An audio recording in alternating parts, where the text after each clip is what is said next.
Good evening, Super League fans and managers across the world. Welcome to Sunday night and to a bit of Super League action. A little bit of a reduced schedule tonight. We've got Churchtown played already earlier this evening. I'll reveal the result at the end. Churchtown played in the Oceania Cup and did a decent job representing Australia.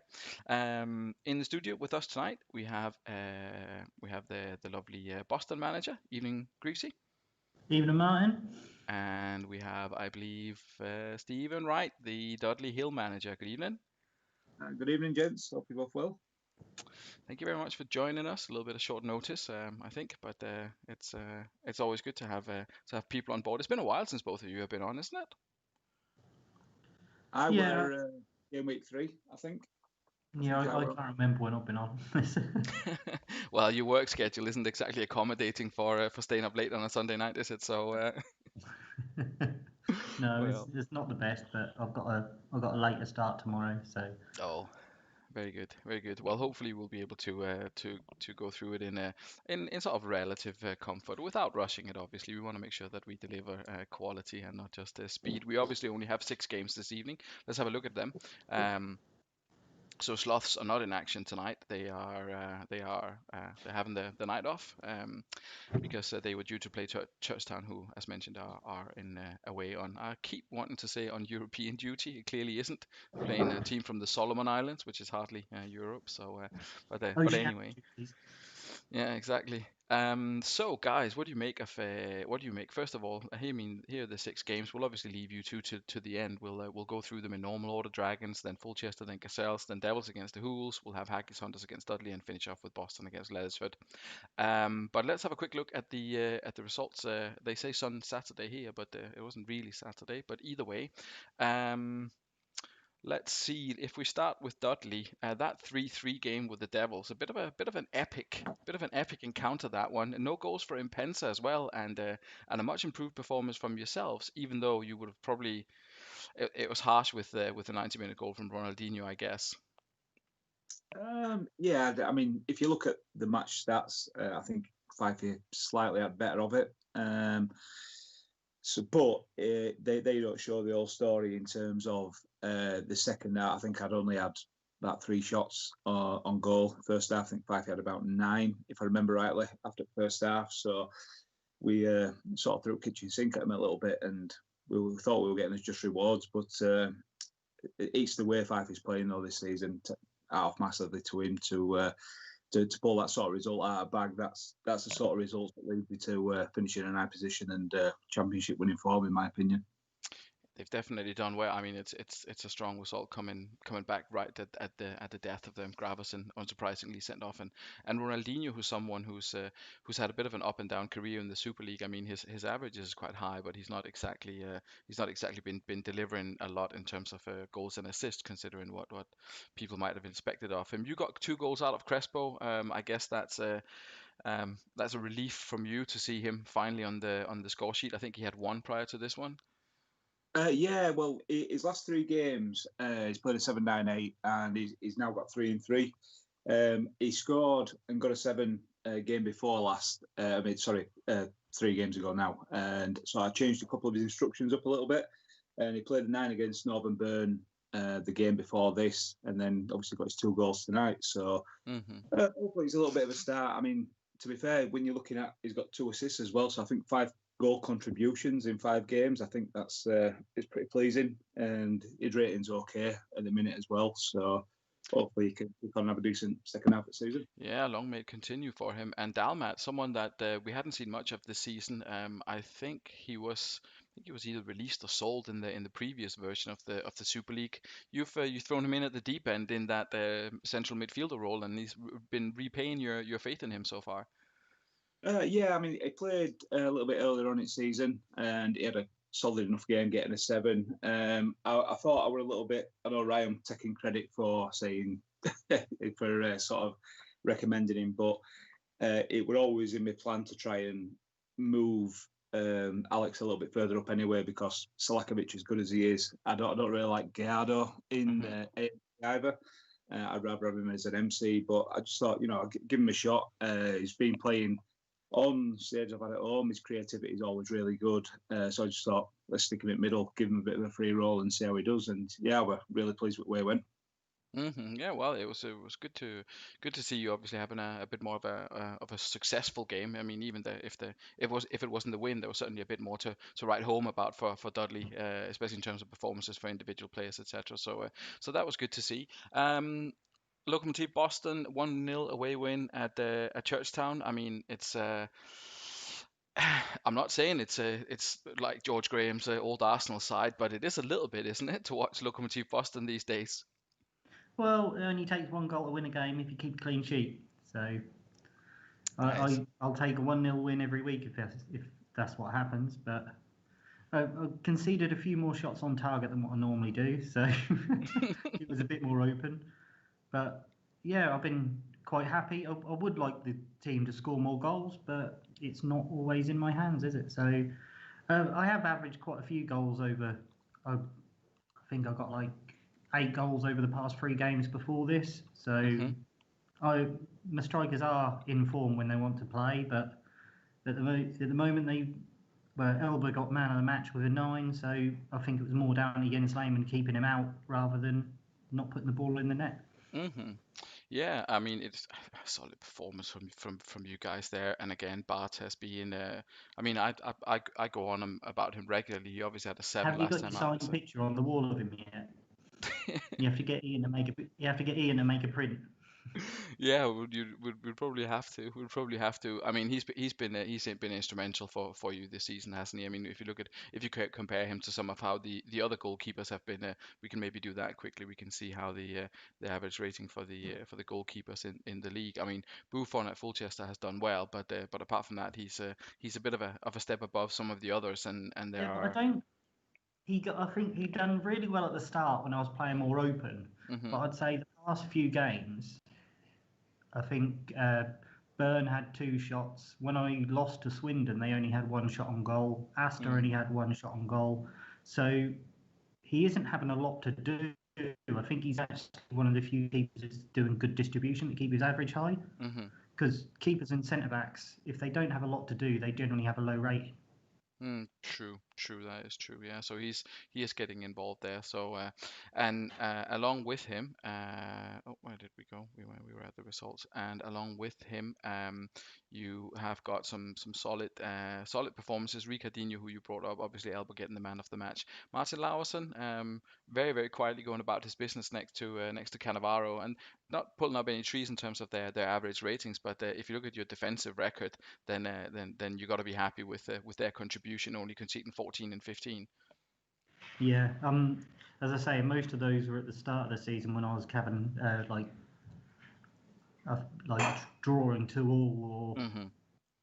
when I lost to Hulls, I lost 4-0, and it's like, yeah, I conceded quite a lot, and then I've shored things up Hmm. and built on that really. So I'm quite happy. But now I've said that, I'm probably going to concede 5. So. Well, yeah, well, the co-commentator's curse hasn't struck as regularly as it did in the past. It used to be pretty much guaranteed that if you were on, you were losing, but it seems to have calmed down a little bit this season. We've had some pretty decent results when folk have been on, which has obviously been nice. Of tonight's fixtures, I think we'll just dive straight into it. And as mentioned, first up we've got Dragons and we've got Astra Athletic, and Alf is trying something different. So let's have a look. I think Wooder is definitely in the comments. I've seen him, so we'll see who's in charge of the Dragons side tonight. We'll have a look at the starting lineup first. I believe this is the correct lineup. I will keep my little reference sheet here with me because I'm a little bit out of practice in getting all of these updated. Stephen, what do you think of Dragons? They are not having a brilliant season. At the moment in general, but especially at the moment, it's been very up and down for them, hasn't it? Mostly down. Yeah, definitely. I mean, when you're looking at Hargreaves sat in that DMC role with Saeed and Zelias on bench, I do know. I saw a tweet from Alf earlier on, to be fair, saying that they were both experimenting a little bit. So it's probably a reason why, just obviously trying to get a feel for a couple of players, probably looking I think, like I've said on chat of the night, maybe looking towards next season a little bit more. Hmm.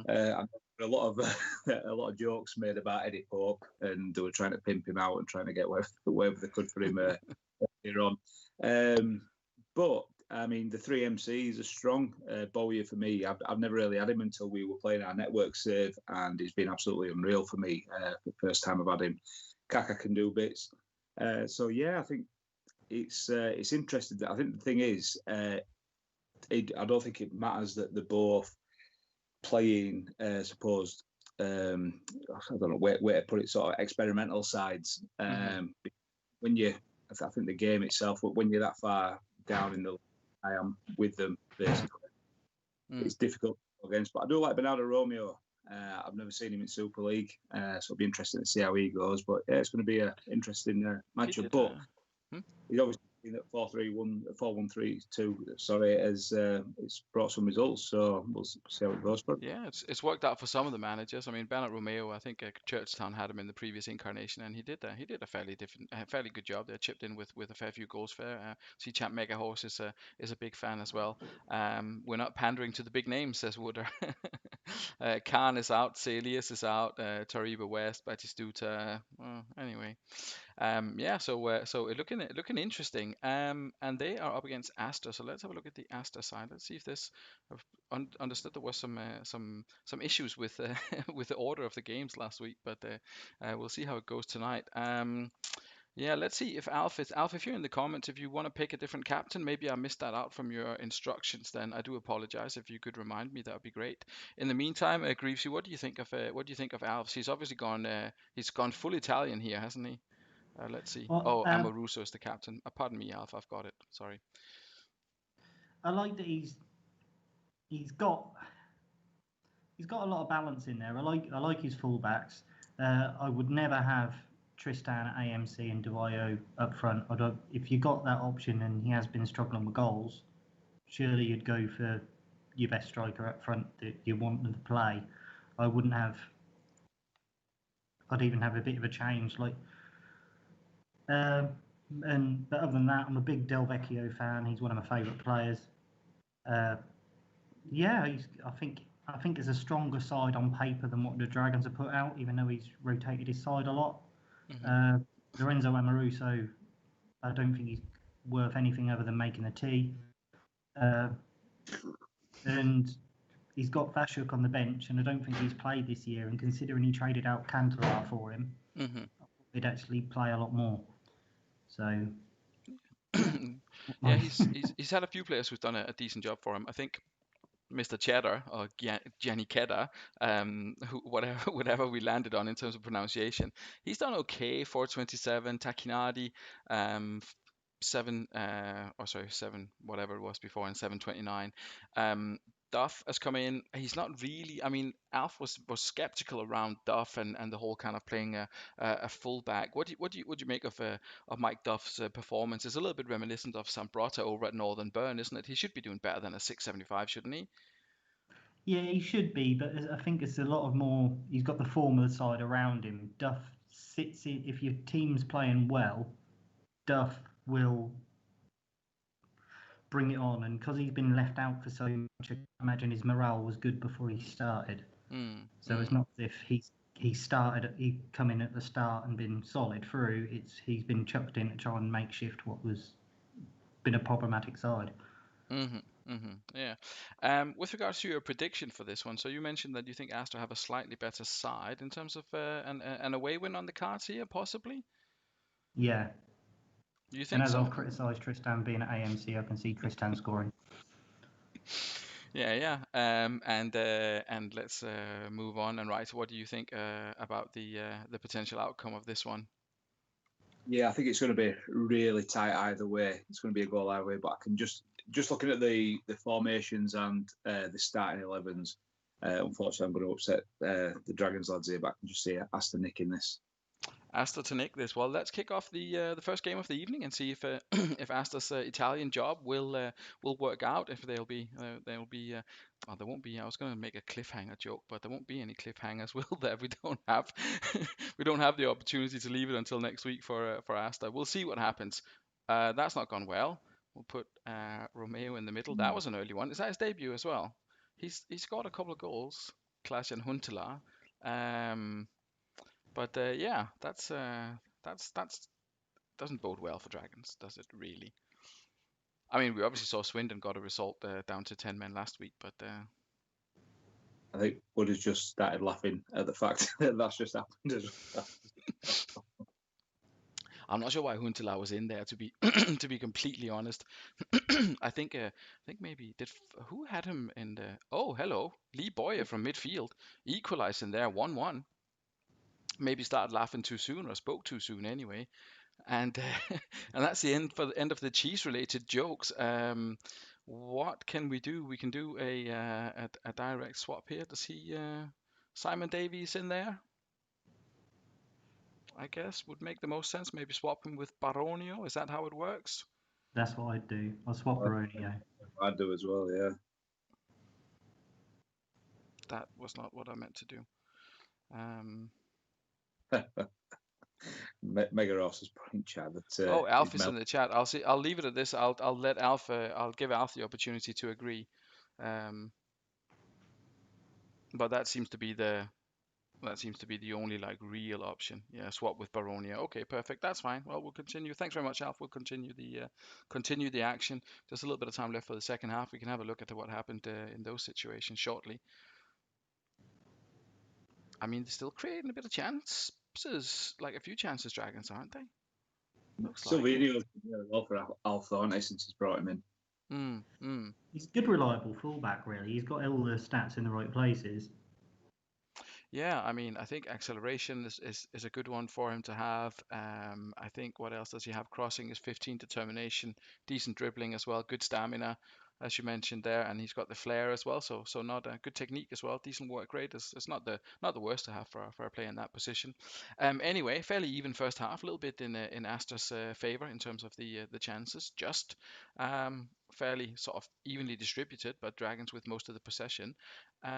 It's Wayne Oldham, good old Wayne Oldham. We should have known that someone like that was behind this. If you weren't around or if you didn't notice it last season, Wayne Oldham was really famous for dishing out the red cards. And it's just a shove that perhaps a little bit harsh there, but nonetheless, I Huntelaar think off. Joe put in chat the curse of Wayne Oldham as soon as it. The curse of Wayne Oldham. I thought Joe was sick and tired. Well, he was the one who said that sloths aren't on. That's going to damage the viewing figures, but he's turned up anyway. So there must be something else that's luring him in. Who knows? Oh, here comes the cheese related jokes. I guess now that what's his name again? Arik Back is not getting a lot of game time or having a lot of action. Then we're into the cheese jokes instead. Either way, it was Jenny Kedda, let's call him that, with the cross into Silvino that brought about the Asta goal, and it was Mark Kerr with a cross that sent Boyer through, and he equalised for the Dragons. And then what did we have? We had it was just a nothing injury, only 46, so presumably be back sort of soon. Greaves, what do you think about Astra Athletic, their performance in the first half? Not the best really, and failing to capitalise on being a man up on the Dragons. Yeah, it's not, but they haven't really done much, really. But they've got the goal to keep in the to keep going and ticking over. Just hopefully the second half will kick in a bit. Really, Materazzi's been putting himself about because Amoruso has done nothing. Gianni Cada got the assist and then he's got injured. Just hopefully the midfield will kick on. Tristan's struggling at AMC, and yeah. Yeah, I mean, pass completion I didn't see it overall, but pass completion for some of his forward players is not very good. I mean, Tristan Divayo is not the worst, but it's not been great for Tristan up there. Stephen, what do you reckon to the Dragons' first half performance? They've done well to hang in there, haven't they? I mean, Lee Boyer really doing a brilliant job in central midfield. Yeah, I think I do think there's a little bit in the game that if you do get a red card, it does seem to favour you slightly. Obviously, when I played FIFA Wednesday night, but it was the same when I played him away as well. Still won 3-1, even though I had a man sent off. So, but I think there were only 1-8 on both sides, and I still think it's balance, and it can certainly go either way. Mark, probably best he's probably ever played in Super League, and I'll spot him all right season. But Right. no, I think they've still got a chance of nicking it. Really, Dragons looking on share of play. Yeah, and we've got a couple of substitutions. Betis Duta's coming on for Bernardo Romeo, and Shevchenko's coming on for Tristan. So we won't be seeing more of him in this game. But let's kick off the second half and see how it goes in the second half of this. If any of the attacking changes will provide a positive result for either side. CM0102SL kicking about a bit. I mean, I was kind of surprised to see him included. I guess he was originally Italian before we changed everyone's nationality to Australian, but not a player I expected to see getting a lot of game time, to be completely honest. But he's in here. Oh, and there's disallowed Simon Davies. Almost put Astor in front, or at least had a chance to do it, but ruled out.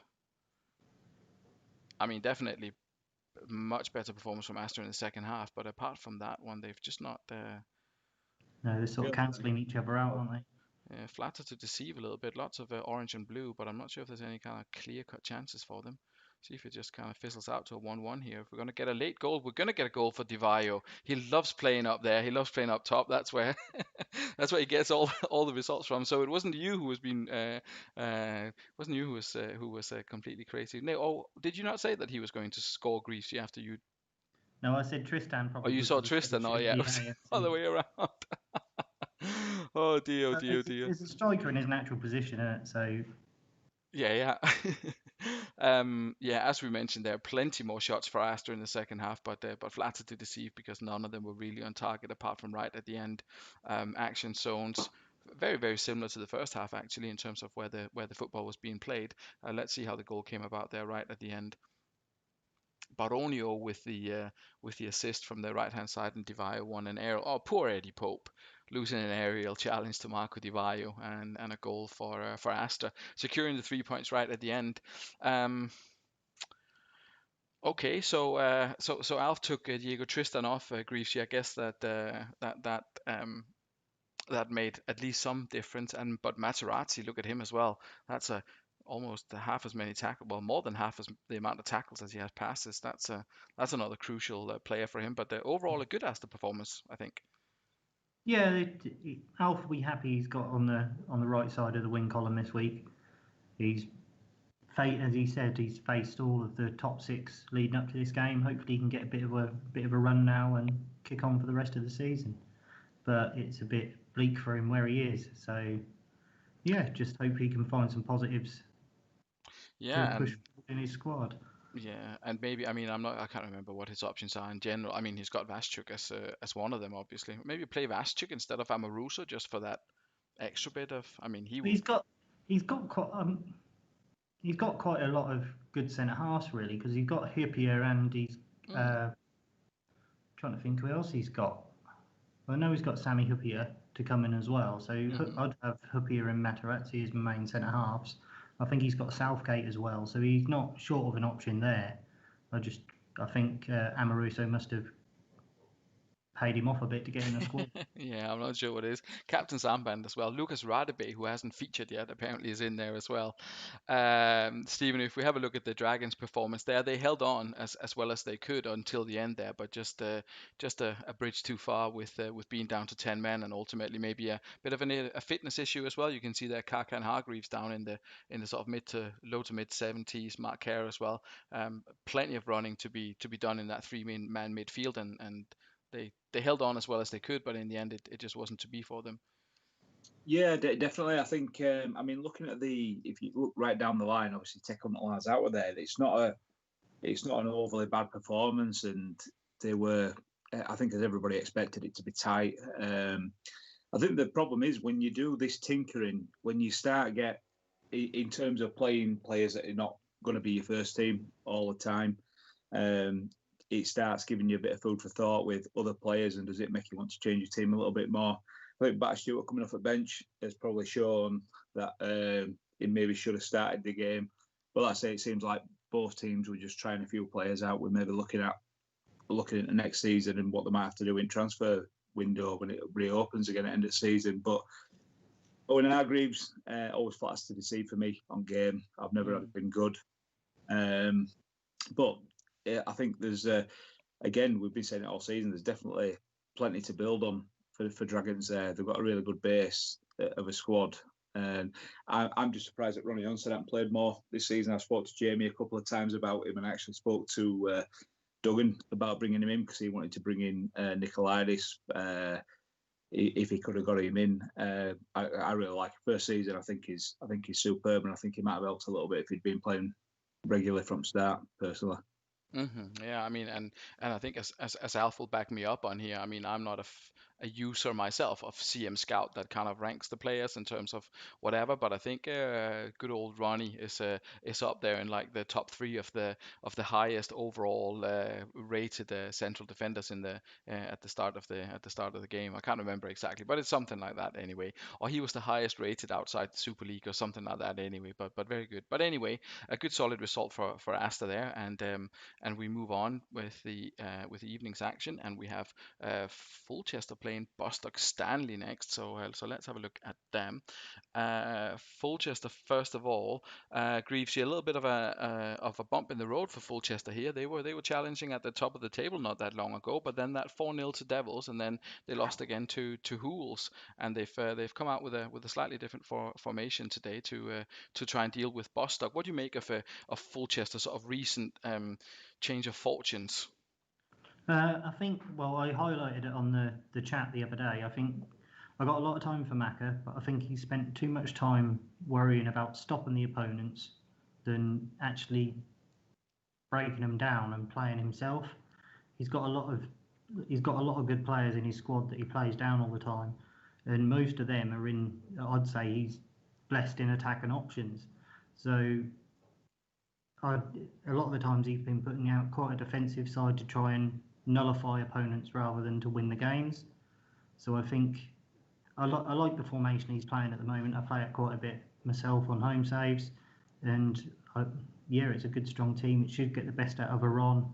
Hopefully Rivaldo and Scholes can chip in, and if he's doing what I think he's doing with a lot of through balls, he should get Owen and Saviola in on the run and through. So I mean, it definitely on paper it looks like it, doesn't it? With Owen Saviola up front, you'd have like the kind of entire five behind them on through balls, really, wouldn't you? In the hope that that something might happen. I think that maybe Bostock would have done well. We'll come to Bostock and what they might have done last week, but with the amount of assists that Giggs have had, and I've definitely noticed that when I played, but both I rarely play with these big clubs, obviously, but when I did the not allowed to sign any players thing with Manchester United, Veronen's goals on through balls in that central midfield is like you just press. It's like just having a button where you can press assist whenever you want, really. So let's see if that works out in the Super League as well.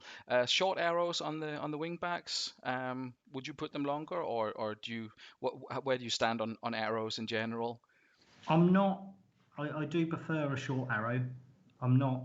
I'm not against having a longer arrow, but I think you can. Personally, you've got to be quite trusting in your defence if you go long arrows on your wing backs. So, yeah, I prefer a short arrow myself. Yeah, well, we'll see what happened. Ryan Giggs obviously has had a bit of a poor couple of games here. He was doing very well overall. I think we all agreed a couple of games ago, but then 2-7s it can quickly turn around for him. So we'll see what he does. And Steve Finnan obviously comes in on the other flank, but's been pretty good for him. And so is Valgarin down at the bottom, but low morale at the moment. So maybe that's plays a part. Buffon along with Bartes, one of the better keepers.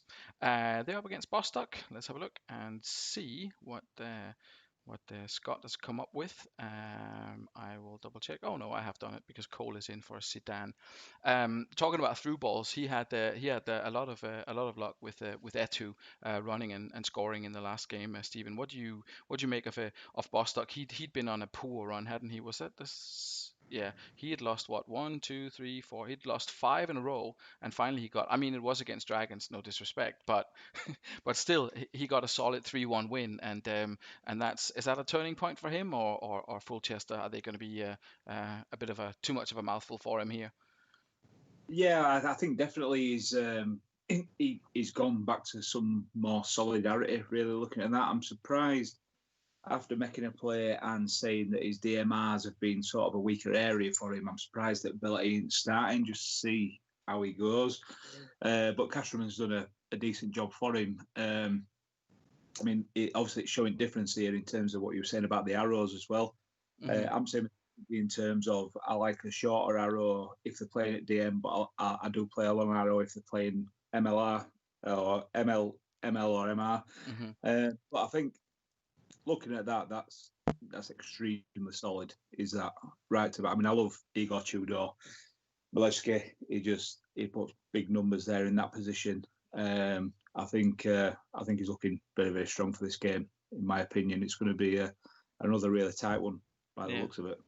Riquelme probably that's his best role, isn't it, in that central midfield where his pace isn't that important? Or would you play him further forward? I mean, you could swap him and Joe Cole, or do you think this is the right way around to have these two? Yeah, definitely. I think there's a few AMCs that are probably better at MC, give them a free roll, or like say a few different instructions. Riquelme, one of them. Veron, I hate playing Veron in an AMC as well. I think Joe Cole's probably a little bit more of a goal threat than like Riquelme would be up there. So, and obviously you got no sign of Zinedine Zidane anywhere at all. So, yeah, I think play to him. He's really given him a go as I was trying my best with Totti, and I just got fed up with him. As I reckon Scott's probably more fed up with Zidane than I would have Totti as well, to be fair. So, but I'm looking forward to this one actually. Really am. Would have been interesting to see if Totti could continue his run as a head striker for Spartak Sloss. I'm sure we'll see him in that role again next time. But for now, we're going to crack on with Fulchester against Bostock Stanley, who I managed to not confuse with Boston for an entire 10 minutes. So that was good. Greavesy, on that note, your predictions for this one? I think Fulchester will win 2-0. Solid Fulchester home win. And Stephen, for you? Scraper 1-0 Bostock. Well, that'll be interesting. Let's kick off the first half and see how we go. I believe that both managers are in the comments, so if anything happens along the way, I'm sure they'll offer their opinions and their comments. Fulchester at home, kicking off. I want to say from left to right, but I guess it doesn't really matter.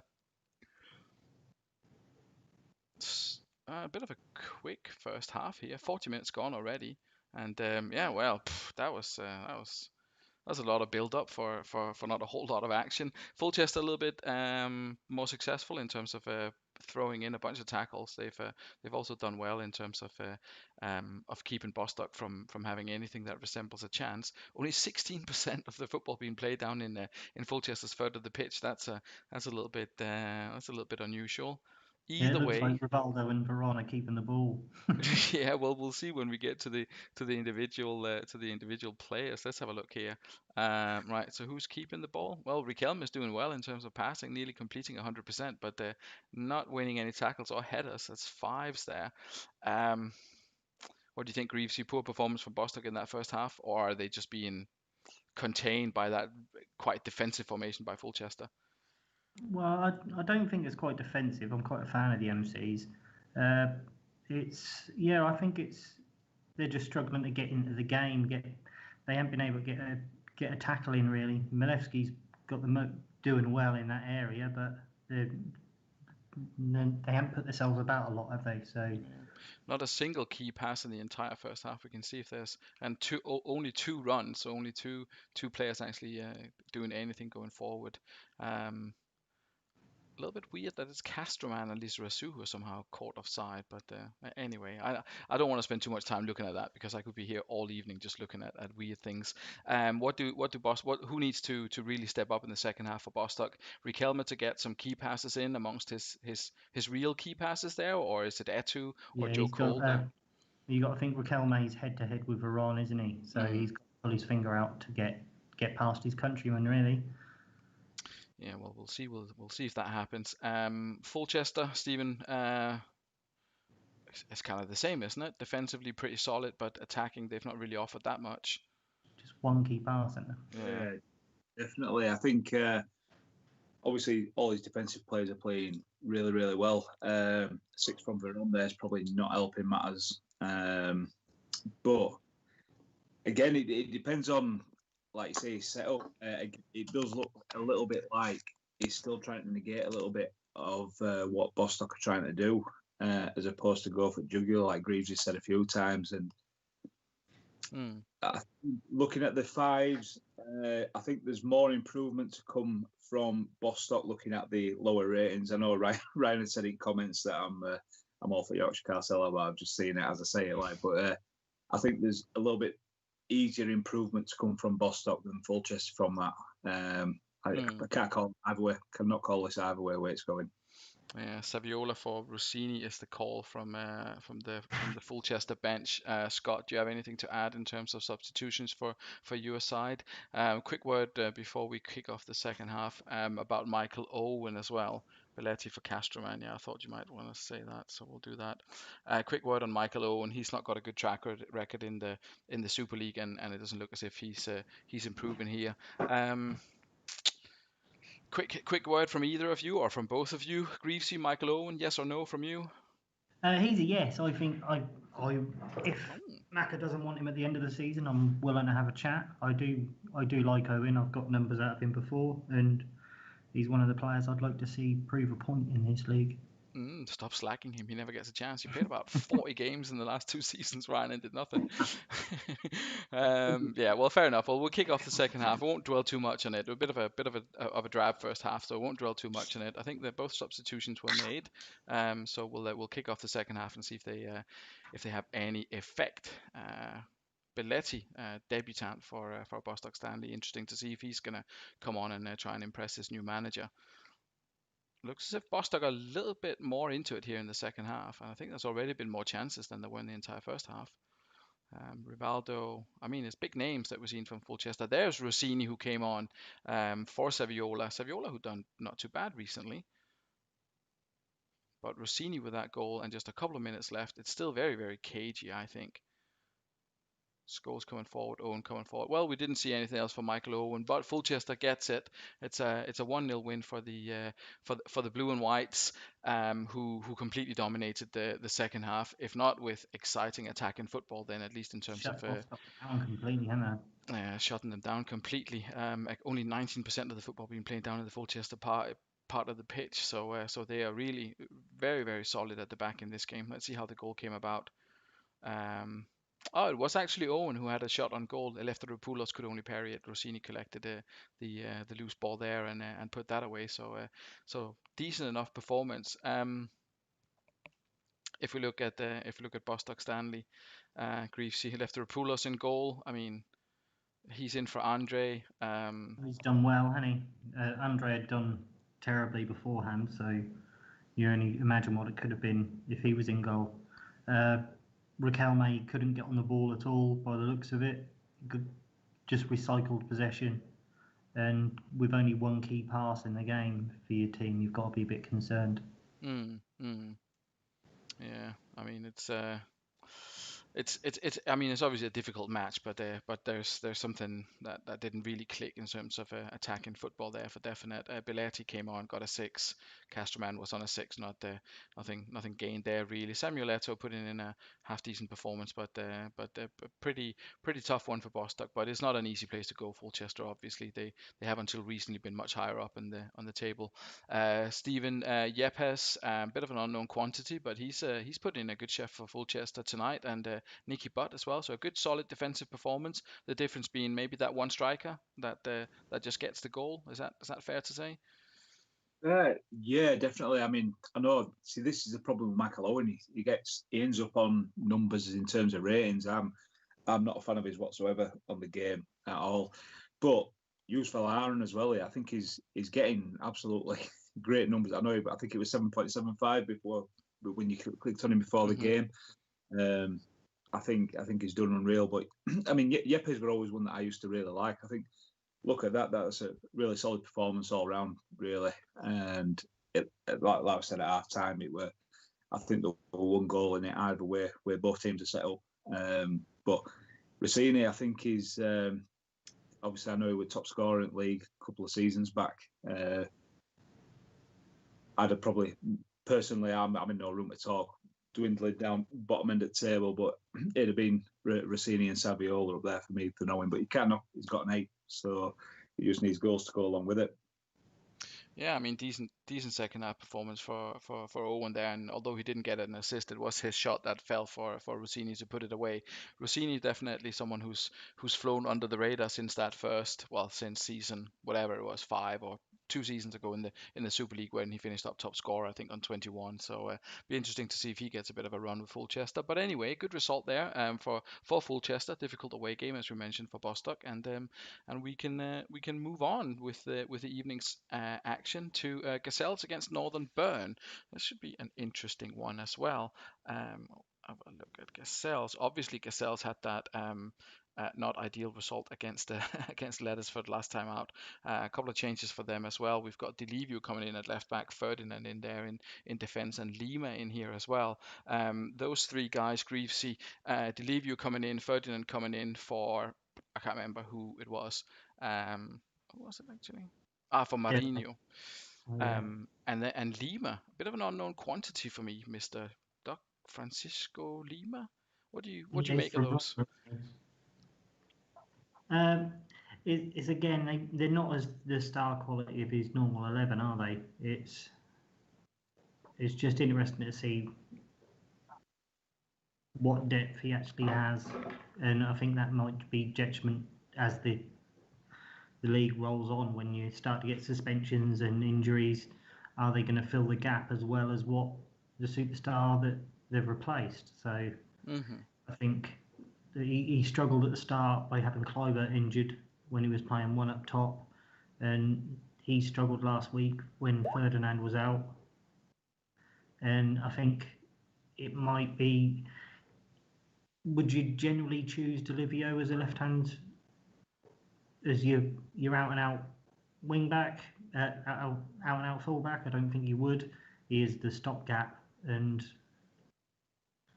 the way Northern Burn could be clicked in, it could be an ideal day for them, really. Yeah, I mean, Dede is his only other option, that left-hand side, so it'll be interesting to see. But it's right, as you mentioned there, we spoke about it earlier in the season that on paper they probably have one of the strongest starting 11s in the league. But if you look at the sort of like at the bench, I mean, it wasn't the greatest to begin with, and now it's Abel Xavier, Emre, and Chardel. That's not going to strike fear into the heart of any opposition manager, but still a solid enough side with Kluivert up front. They've got Figo if he can play, if Akahawa can score. Cafu still probably best right back on the game. Lucia and Ferdinand are decent. Pellizzoli a good goalkeeper, and Roy Keane obviously still a strong side. I mean, Delivio probably the weak link in this one, but still a I would say still a relatively decent side, but they can't pick up many more injuries and before it starts to look a little bit. I mean, if they were to be without Kluivert again, they would really be in a bad spot, wouldn't they? Yeah, no, I think they'd struggle again. Okay, well they're up against Northern Burn. Northern Burn, who if I am not mistaken, had a famous 3-0 victory against the Haggis Hunters last time out. 2 goals for Ian Robin, who, although being very young in the game, seems to be ready to perform already. And Jogatos with chipping in with a goal as well. Haggis Hunters, obviously, in unfortunately for them, in terrible form at the moment. Northern Burn, unsurprisingly, unchanged. I'm fairly certain. Stephen, what do you make of Ian's um, turnaround in fortunes, if we can call it that? Yeah, I mean, to be fair, it's always felt like it's going to come because it's not as if the wins that he hadn't been getting, all them draws at the beginning of the season could have gone absolutely either way. I think he's got an absolutely solid diamond there with Robin Van Bommel, Gerard, and Gattuso. Robin obviously had an unreal game for him last time out. And obviously, I know I let him go. To be fair, he wasn't really great for me, but again, he's probably still young enough, a little bit too young to be posting the numbers that he does get so early on. But it's one of them. Do you make a decision to play for the here and now, or worry about 2 or 3 seasons down the line? Yeah.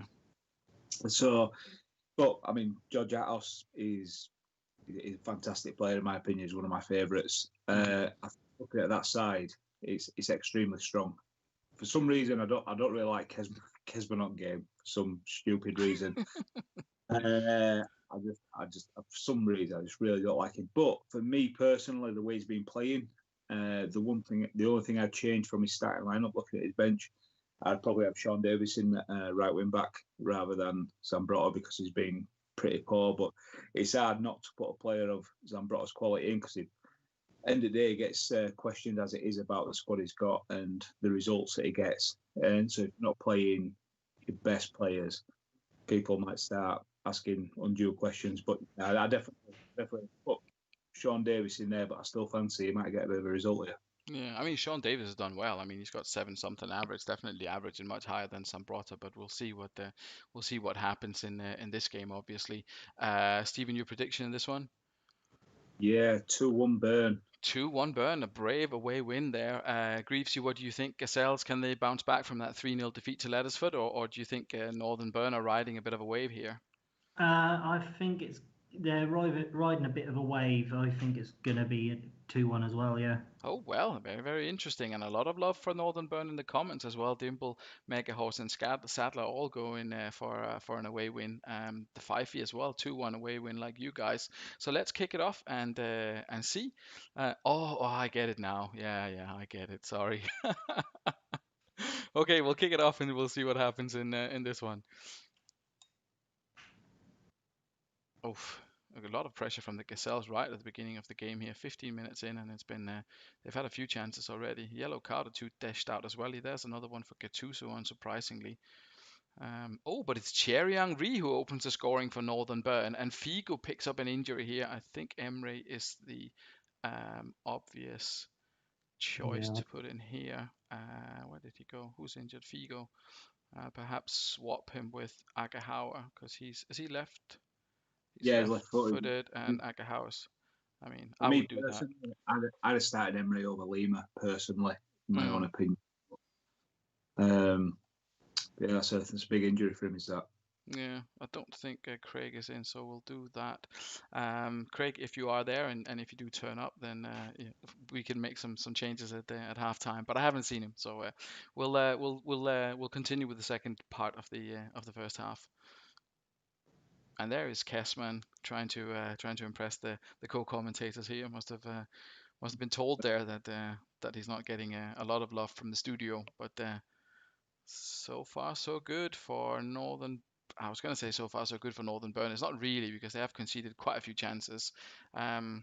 Yeah, Gazelles with 4 shots, but only 2 on target. Northern Burn 2 and 1, fairly even in terms of pass completion, fairly low. I mean, both teams in below 70 in pass completion. That's not great, and Northern Burn definitely not winning any headers. Action zones fairly evenly spread out. Gazelles with most of the possession. Let's see how the goal came about. It was Van Bommel headed the ball down for Thierry Henry. Unmarked, tried the volley, found the net. Very good for him. Samuel made a sliding tackle, took the man rather than the ball. Figo picked up a knock. Oh, injured by Captain Samuel. Who would have thought it? Northern Burn. It's been a little bit. I mean, I won't say lucky, Stephen, but they've had 1 shot on goal. They've scored it, which is good, I guess. But they are hanging on a little bit, aren't they?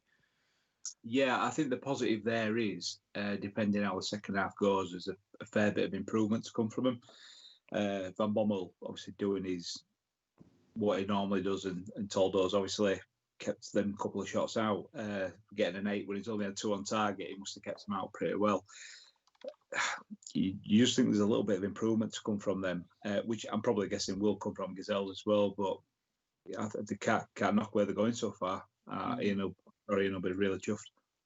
Would you be worried about Steven Gerrard or Gattuso on the yellows, and Walter Samuel as well for that matter? Or you think? I mean, he's already said no subs in the comments, so we'll just let it fly. But would you normally consider? I mean, both of them are on a 6 as well. Would you have thought about replacing one of them, or are they that much better than what he's got on the bench? I mean, Sean Davies can play centrally, as well, can't he?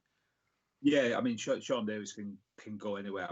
Personally, if I were bringing Davis on, it would be for Gattuso rather than I don't like too many DMCs in centre midfield myself. But the problem is when you're like same position that I'm in, when you're like in, you're scraping for results, you want your best players on pitch, especially if you're in a leading position like this. So if Ian were he was sat, I don't know, 3rd or 4th in league, and he won shy of probably dropping out of the playoffs for the result, I probably would But when you're scraping around for results and he wants to drag himself from the position he's in, I'd go with him in terms of keeping your best players on pitch. Yeah, no, it seems like a fair assessment of the situation. It's not been plain sailing for Gazelle's Greavesy. Kluivert only getting a 6. He's the main man, isn't it? I mean, Akahawa's chipped in with a couple of goals as well, but Kluivert, he's really the main man in terms of getting them goals, isn't he? And if he's not firing, as we mentioned at the start of the season, when he wasn't available, then it's not looking that good for Gazelles, is it? No, it's been a bit disappointing, really. Lucio's played well. You got to take Kluivert's goal stats with a pinch of salt, really, after the hammering he gave Dudley Hill. So, well, was you 4 or 5 in that one? Then yeah, 4, I think. So, might as well got all 7. Yeah, Cafu's done nothing, which is a shock. You want to see Cafu at least putting a tackle in, and if you got players like Cafu not performing, and Roy Keane's done all right, but he's has 10 missed passes as well. You don't want that. So no. Maybe under a bit of pressure there. What do you think of Cafu? I mean, he has been playing very, very well so far this season. well, he's best right-sided player in the game, isn't he? Yeah, Until he retires. So, as I say, if he's struggling, you got to wonder if it's really going for you. Yeah. So, as mentioned by Stephen and I guess that's the same from you. Much more to come from both sides in the second half, potentially anyway. Cafu, Kluivert, and a couple of the guys from the Northern Burn side as well. Do you see a turnaround in this one, Greaves, or do you think Burn can hold on? I think Burn will hold on. Yeah. Well, we'll see. We'll see if it stays as an away win. Oh, that's Van Bommel. He's fed up already. What do we do, Ian? You are in the comments. You can have. I was going to say you can. I mean, just put Davies in there, wouldn't you? Really, Van Bommel. Where is he? Oh, he's up there. Of course. Why would your DMC not be in your fullback? I can't handle this sometimes. I should put Magnus Hitman in just because he's in that bloody wrong spot. Anyway, we'll put Davis in and we'll see how that goes for Burn in the second half. He has been very, very solid this season, so shouldn't be an enormous loss, even though you'd probably pick Van Bommel over him. The thing I didn't think, that's hurtful. Me. And what do we do now? Do we move one of these guys down, or do we keep it like this? I'd move one down. We'll see what he says. I feel as if someone made that point at halftime, whether it was worth considering taking one of them off. I feel as if someone in the comments actually recently went, Gattuso is a risk. Yeah, it was out. Brilliant prediction there. Ian, if he didn't have the injury, I'd say, personally, if the way it was going, I'd say if you didn't have Van Bommel injured, I'd say take Kesman off and put Davis on. And move all backwards. But like that, is that not a little bit more than we would normally allow? I don't know. I think that's more than we would normally allow, to be honest. I'll allow one. Oh no, move all backwards. I'm not sure what he means. See, for me, there when obviously I know if you get an injury, you can move a player. I think he means Davis to DMC and Robin to MC. Maybe. See what he's got all of his positions filled that he would have had. He was basically sacrificed on AMC. Right, okay. Okay. Right. Just keeping the same sort of structure that was there before. Right, okay. It is as if he's made the substitution. Yeah. Okay. With Thierry Henry at AMC, I think that would be a little bit. I mean, we need to clarify these ridiculous rules, obviously, because that would, from my perspective, be. Now we're spending a lot of time talking about this. Okay, I see. Because effectively, you're only doing this. Yeah. Okay, I get it. Yeah. Okay, well, in that case, we're fine. I get it. And Cashman Central then. Because there's only it's like a tweak that would happen. Yeah. Okay, yeah. It's just instead of naming, moving 40 players around. Okay, I get it. Yeah, let's see. What I'd have done personally with Van Bommel, I don't know if I were right. I'd have. I know you could change one player. I would have put Zambrotta in centre midfield and put Davis at right wing back personally. No. All right. Well, I've thrown an arrow on Thierry Henry. I think that's okay Well, now. the Robin had an arrow, didn't he? So Ah, yeah. Okay. Well, anyway, he seems to be. We survived 16 minutes. Let's see what happens in the rest of the game. I think that red card is going to help get him a result as well. Oh, it's see, all if I was go. playing now, I'd Gazelles are go for a definitely. classic. Oh, they hold on. My goodness, they hold on. They hold on Northern Burn despite the. Well, usually Ian's been in the position where he's played quite well and he's to some extent dominated some of the games and he never got a result. And now he's actually champed Gazelles away from home. If you only have one shot on target, that's a champing. I would say that. We got Um, Gazelles really struggle against teams that have players sent off. which is kind of odd. I mean, I'm not Because entirely sure. I grinded out the result when I had 2 players sent off, Oh and yeah. Northern Burns grinded out one when they've had one. So I think when the going gets tough, they don't like putting it in. Mm.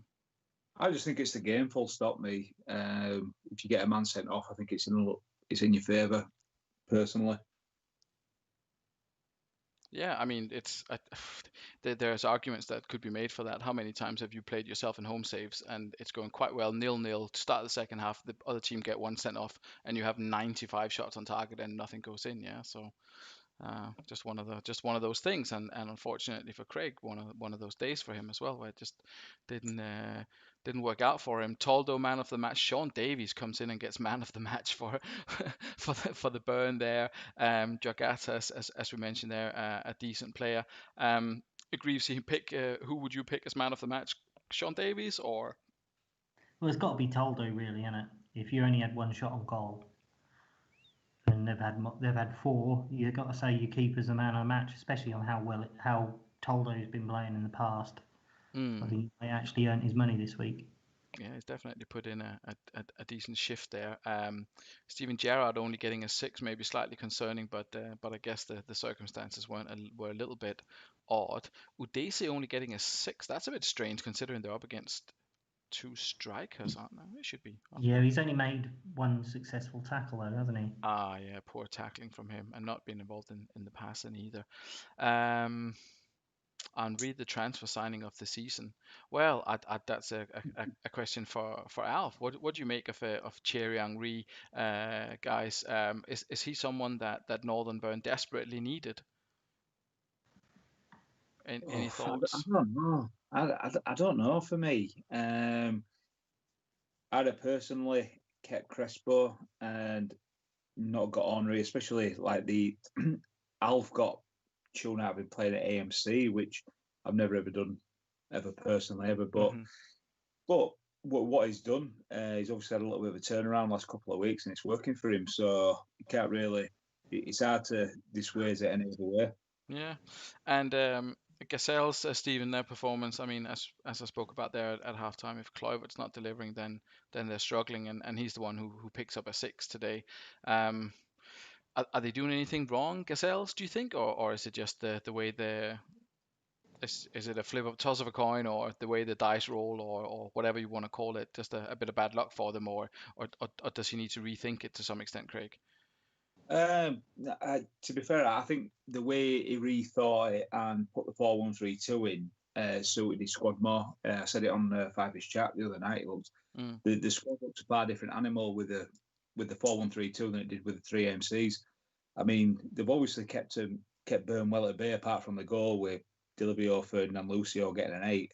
hmm Um, yeah, I think that's a bit of a tough result on him. Really, I think it deserved a little bit more from the game. Maybe not a victory, but I think he deserved a little bit more from the game. Looking at that. Yeah, well, it wasn't to be for Gazelles. Another game without a goal. That's how many now? Oh, they had that 7-1, obviously. That's true. I was going to say they used them all up. They used up all the goals. 10 goals in 2 games, and now they're now they're struggling. We move on. We have I was going to say the league leaders. We don't have the league leaders. We have the Devils, who until recently were the league leaders, until they got surpassed by Boston, obviously. Um, the Swindon Devils. So, Greavesy, your nearest competitors, Impensa didn't score last time out. So this is and this is how the Devils line up. I'm going to Well, double he's check. got USADA are looking in on him, aren't they? So he's been a bit suspect. He's had to lay off gear a bit, so he can't perform the way he has been. So Yeah, what do you make of it looks as if there's an arrow, there are some arrows missing here, 5e, isn't there? Ah, you didn't send a new file. Okay, I get it. I get it. There we go. I was going to say, I'm just double checking. I think the players are in the right positions. I think I just missed out a couple of the arrows. Greasy, as mentioned there, your nearest rivals to the top of the table. We've got Impensa in there. Expecting goals from him tonight. They're up against Hools with a solid defense. Ferguson's got an arrow on him again. Don's got an arrow on him as well. Um, he's been strong this season, Fife. He's got a strong squad. Van Bronckhorst, Dyer. Do you see any weak yeah, points in his side here? I think Dunn's a weak point. He I- just glares out the page at you. Looking at his bench is quite attacking, and if any injuries in centre midfield or fullback, he's going to be lacking. Yeah, Kibu might be able to fill in for Brand Bronckhorst, but other than that, you're lagging a bit. Yeah, he's got a very solid squad, but I think personally there's too many arrows on it for me. It gives me a bit of an aneurysm looking at. Does he want to put an arrow on an Emerson just to make it a full flush, or? Um, yeah, I mean, I think he's probably keeping it asymmetrical deliberately to annoy the purists. So so maybe David Dunn though. I mean, no doubt he'll have a brilliant performance tonight, but not someone you'd expect to see playing it's a even sort of having Kevin Phillips on the bench and Olison Davey just sitting there. yeah, It yeah. baffles me. I It mean, baffles. maybe the success has gone to his head. Who knows? Who knows? We'll see. They're up against Hools anyway. Hools who are on a fairly decent run, not a lot unlike Boston's in terms of the 1-0. So it'll be interesting to see what they can do to keep the Devils at bay. I feel like I'm just going to double check Jens's as well to make sure I've made the required instructions. Same team and tactic, please, except for Semak in for Jared on the bench, which I have done. Okay, yep, so that's good. Stephen, what do you make of Hools and the way that they're going about their business at the moment? Is it 3-1-0 victories in a row now? Yeah, I mean that's what I was just going to pick up on. That back six are very very strong. Liverani, for me, were a massive sort of acquisition for him. If I'm honest, I don't think Alf got best out of him by playing him MC. I know he did when he was playing his own saves and he had a boatload of assists and goals, but he's definitely a DM. But Chiram playing at right wing back, not something that I would have done with him, but he's proving to be really good there. Ian Hart, obviously, I think he's got 2 matches in a row. I think Jens had said the other day. Mm-hmm. That there, it's massively strong. But to be fair, you've got 3-1-0 victories, and we're talking about the defence rather than the front three. Which, if that front three starts, then and the defence is not conceding any goals, is going to give somebody a little bit of an hiding at some point. Yeah, I mean, there's definitely potential for a lot of goals there, even if it hasn't really been coming. I don't know if it's because you guys are younger or whatever. It's interesting for me when I hear people surprised that Lilian Thuram doing good at right back. I always remember him as someone who definitely played a very very very solid right back in the day. But In anyway. Palmer days. It was never a centre half for my liking, always a right back. Mhm. I never get that, but the wing back. But to be fair, he's got stats that can lead him there to play there, can't he? So I mean, incredibly strong and relatively fast, good fitness, and the way the teams were playing. I mean, you're thinking of someone like Puyol for Barcelona, he couldn't sprint, but he could run up and down the right hand side, effectively playing a wing back as well because of all the running that they could do. So, yeah, interesting to see how the Hools manage against the Devils. Obviously, the Devils free scoring 36 goals and Hools. I mean, they say they conceded 21, but that, much like Boston, is a little bit of a falseness, because that was really at the start of the season when we can see here, I mean, 2, 4, 7, 12. I mean, they conceded 13, 15 in their first 6, 7 games, and they've not conceded a huge amount since then. So it'll be interesting. It'll be interesting in this one. Remember when he scored 2 identical goals, 1 goes and 2 euros. Yeah, there's someone with good memory in here. There's a good memory in there by a lot of people who are younger than me. I don't know. Maybe they've read about it, or maybe they started watching football at a very young age. Who knows? Your predictions for this one? There could be goals. It's the Devils. But there could be a very solid defensive display from Vikings as well. Greavesy, what's your prediction for this one? I think Hull's going to win 2-0. I thought that Fifey promised that he wouldn't play himself and his chances down anymore. Take a draw right now. You're playing at home against a team that's not even in the playoffs. Anyway. Right, thanks, Greavesy. And Stephen, what do you think? Hull's away to Hull's away to the Devils. A step too far for Hull's, or can they continue their 1-0 victories? Yeah, it's certainly not a step too far. I think, as I proved last week, there's goals to be had against Fife if you've got your setup right. I'm not going to sit on fence. I think it's going to be 3-2 to the Devils. Go there. Well, and we'll see if Mpenza can build on his goal total. Obviously, still running for the what you call it, the top scorer, Golden Boot award. That's what we're looking for. Good start for Hools. They got the first shot of the game. Liverani, I think, was involved there. Nikiforenko as well. Not seen too much of Nikiforenko so far. Oh, it's Pizarro opening the scoring, but it's disallowed. But Hools definitely having the better of the first 10-15 minutes. And Ryan's called 4-0 to Hools. So that's It's Kuehl who opens the scoring. Good goal from him, 20 yards out. Good long range effort. That's a tough one. Jens, if you're there. Clicking the wrong. Jens, if you're there. I'd say Ambrosini and a move Liverani to the left. I was going to say that as well. Ambrosini and then Liverani out. Yeah, that's what I was going to suggest. I wouldn't. I mean, I know Ian Hart's had 2 very good games here, but I wouldn't necessarily say that's weakening the side really. No, Ambrosini's a beast at DM. Oh, there we go. Could be Samuel for Thuram. Samuel and swap with Thuram possibly. We'll see if he. It still don't look much weaker though, does it? Really, doing that. He's got such a strong bench, hasn't he? I was going to say, I can't remember who had Samuel last. I think he was at Valen for those 2 seasons, wasn't he? And only featured. He was with Craig, I think, wasn't he? Was he at? Oh yeah, what was it? Candela was there as well? I can't remember. Either way, we've done the right thing, and it's nearly half time. So let's run it through and see if. Tsigalco, 5th goal of the season. Hools equalised just before half time. The Devils coming forward again, but no goal for David Dunn so far. Nope. Well, it's been more Hools. I think that was based on the first sort of 5-10 minutes of the game. They seem to have had a lot of chances in that period. Very, very even in general over the rest of it in terms of passes completed. Good amount of tackles poor amount of tackles, one for both sides. Yeah, very even. Let's see how the goals came about. It was Kuehl from long range. Oh, it's a free kick, direct free kick hit from Kuehl. Well done him.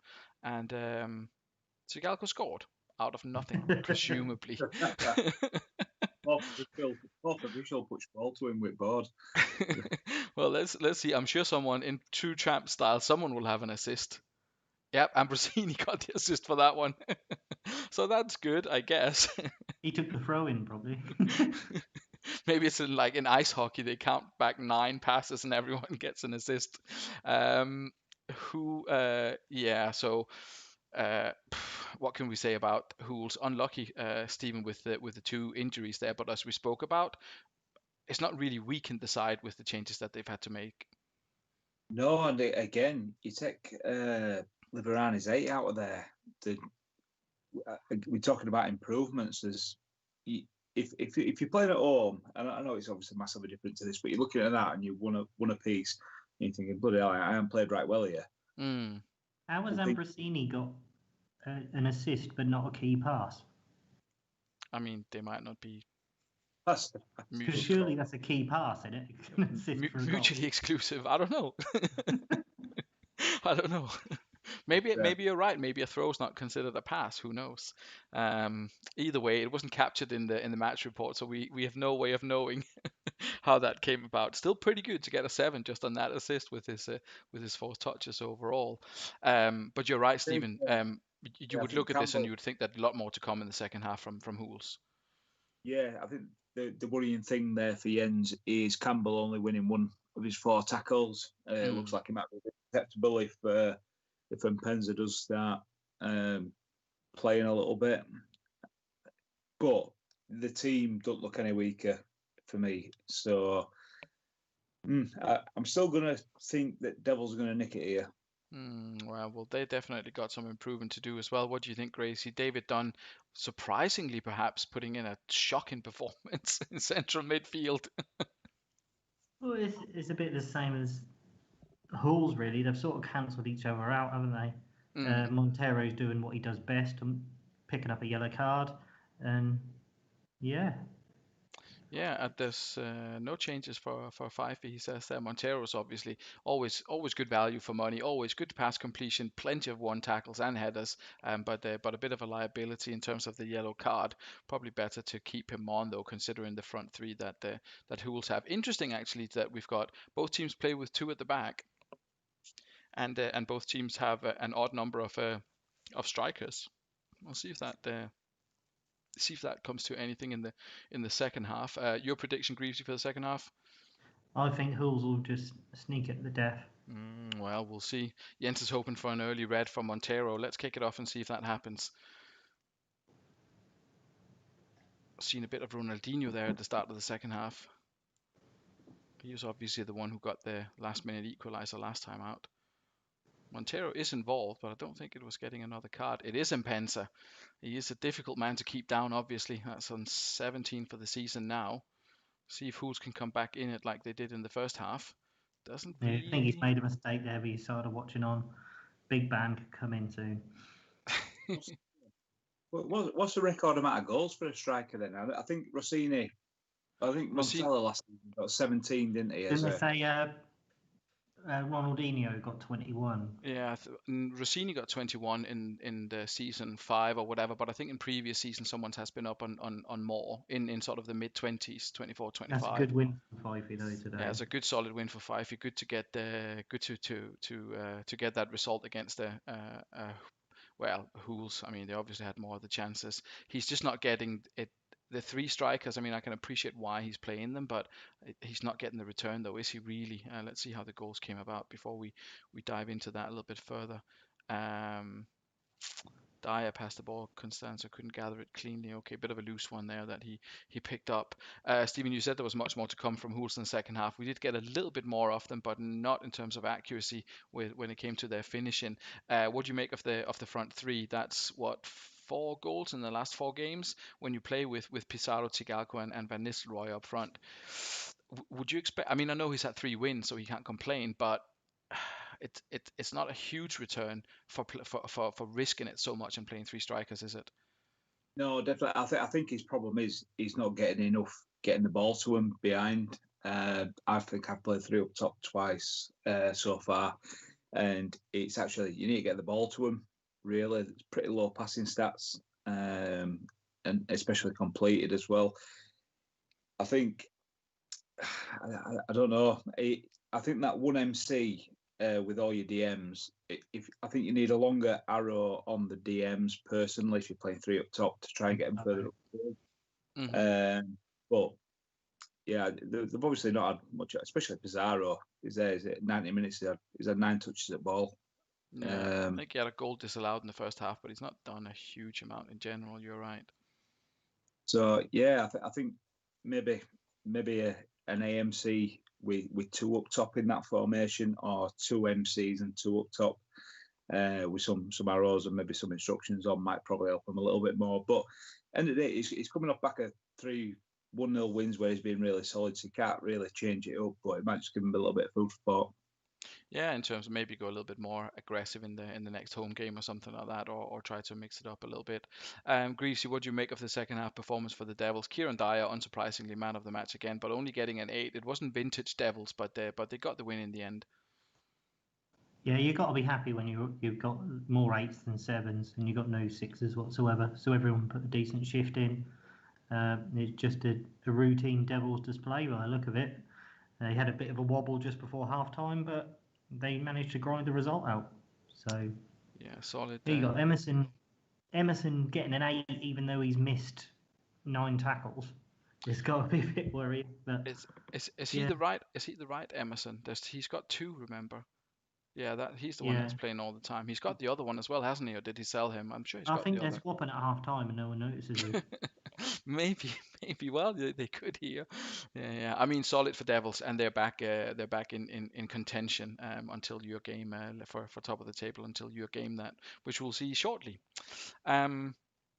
Without further ado, it's into the action with the co-commentators. We'll start with the Haggis Hunters against Dudley Hill. Haggis Hunters, I believe I have the new formation that came through has been set up. Greasy, what do you think? Haggis Hunters, where are they in the table? They're 10th now. They had such a good start to the season, and then it was not good anymore. What's that down to? Did they overperform at the beginning of the season, or are they, and are they now just reaching their normal level, or are they underperforming now compared to perhaps where they should be with players like Vieira, Mendieta, I think they're under. Hoffland, Stam? In honesty, personally, I think they've been underperforming all season. When the wins that they did get were little smash and grabs. When like the first game of the season, they basically champed Dudley, and they haven't really kicked into gear. They're still in pre-season mode. They've got a scary first 11, and when it clicks, they're going to romp. But they haven't moved out of first gear yet, and they nearly played as many formations as Alf has. So it's just worrying, I think, for him. I'm not a fan on the wide arrows, but I can see why he's done it with Nedved and Mendieta being able to play on the wings and get the ball in the box. But yeah, it's one of those. I think they've experimented a bit too much with formations. Yeah, and I mean it's obviously sort of getting to crunch time in terms of getting results for the season. So it is maybe time to throw some stuff out there and see what sticks. Brosek has frighteningly good stats for an 18-year-old, but didn't he got a 7 when he came in. Donovan, I think he got a 7 as well. Louis Saha has not been performing for him really, so he's going to have to. I mean, I'm not sure where the goals are gonna come from. How many have they got for the season, Haggis Hunters? 17, lowest. Well, apart from Northern Burn, lowest lowest scoring team of the of the league. Salas, Chiesa, what do you think of his striking options in general? Then they're not.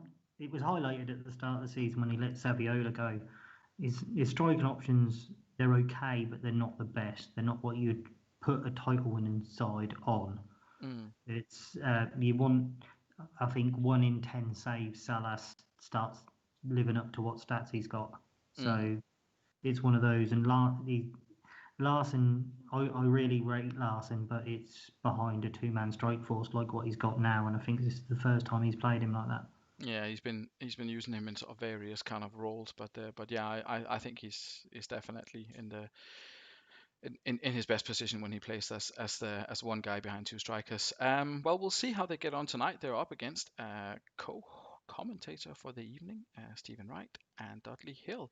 Let's have a look at Dudley Hill and their starting lineup, and you can correct me if any mistakes have been made along the way.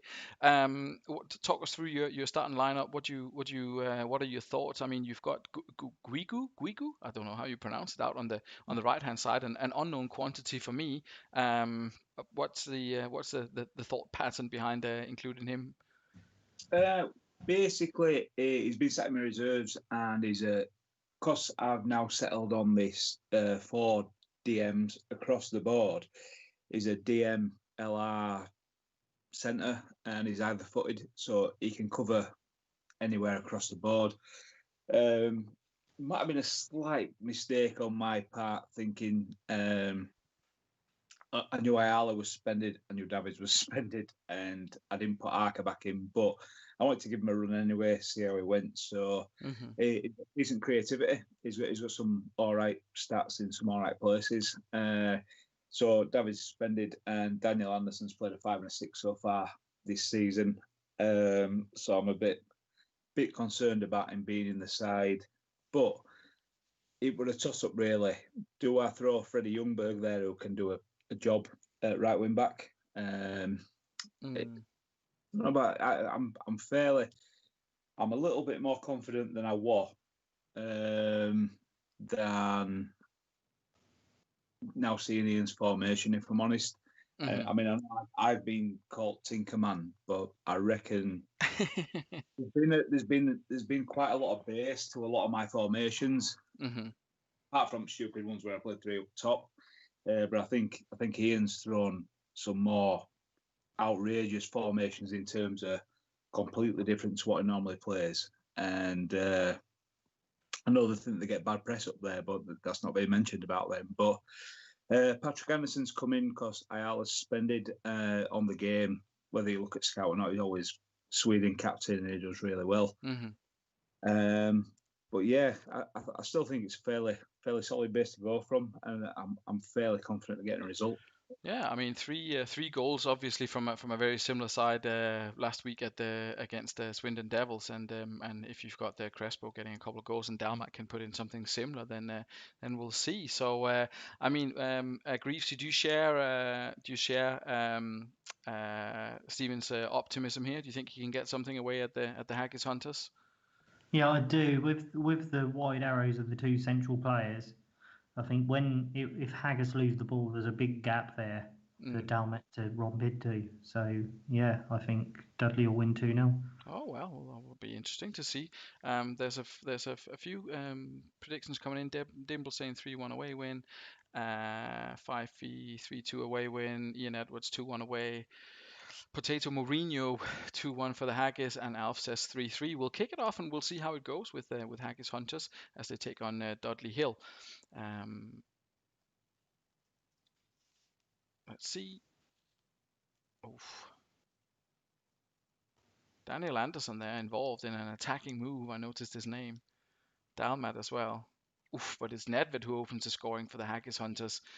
Wide arrows are working. Oh, but that's going to be a bit of a struggle for them. We'll see what he says. I would go one at the back perhaps, but we are allowed. You can move one player obviously. We'll see what Ian says. He is online at some point, or he was online at some point. If not, we'll put Stam Central and leave it at that. But we'll see what he says.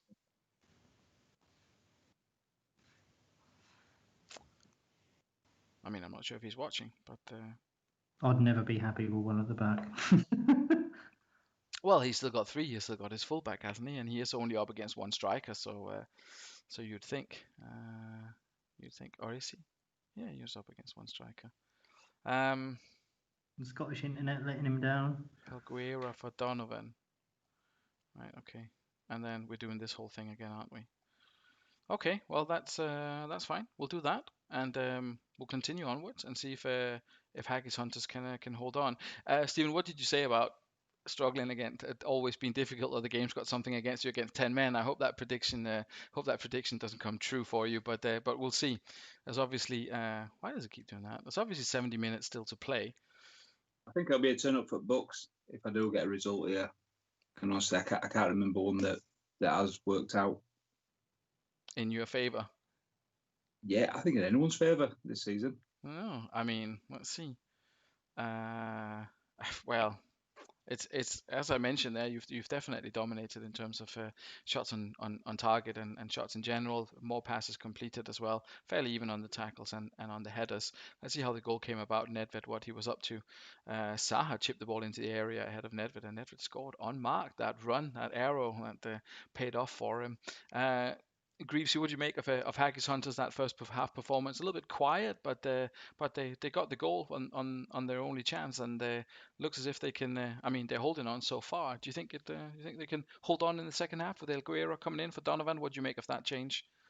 Yeah, it's the change I'd make. I would never play with one at the back. I'd rather, especially winning 1-0, you'd want to be more defensively solid and sacrifice your attacking options. Patrick Vieira's doing Patrick Vieira things by the looks of it, and he'll probably kick on and get a 9. Hoffland's going to be a big blow for the upcoming game. Nedved's putting in a performance, and yeah, it's just looking quite solid so far. And if it kicks on, they'll carry on, really. Yeah.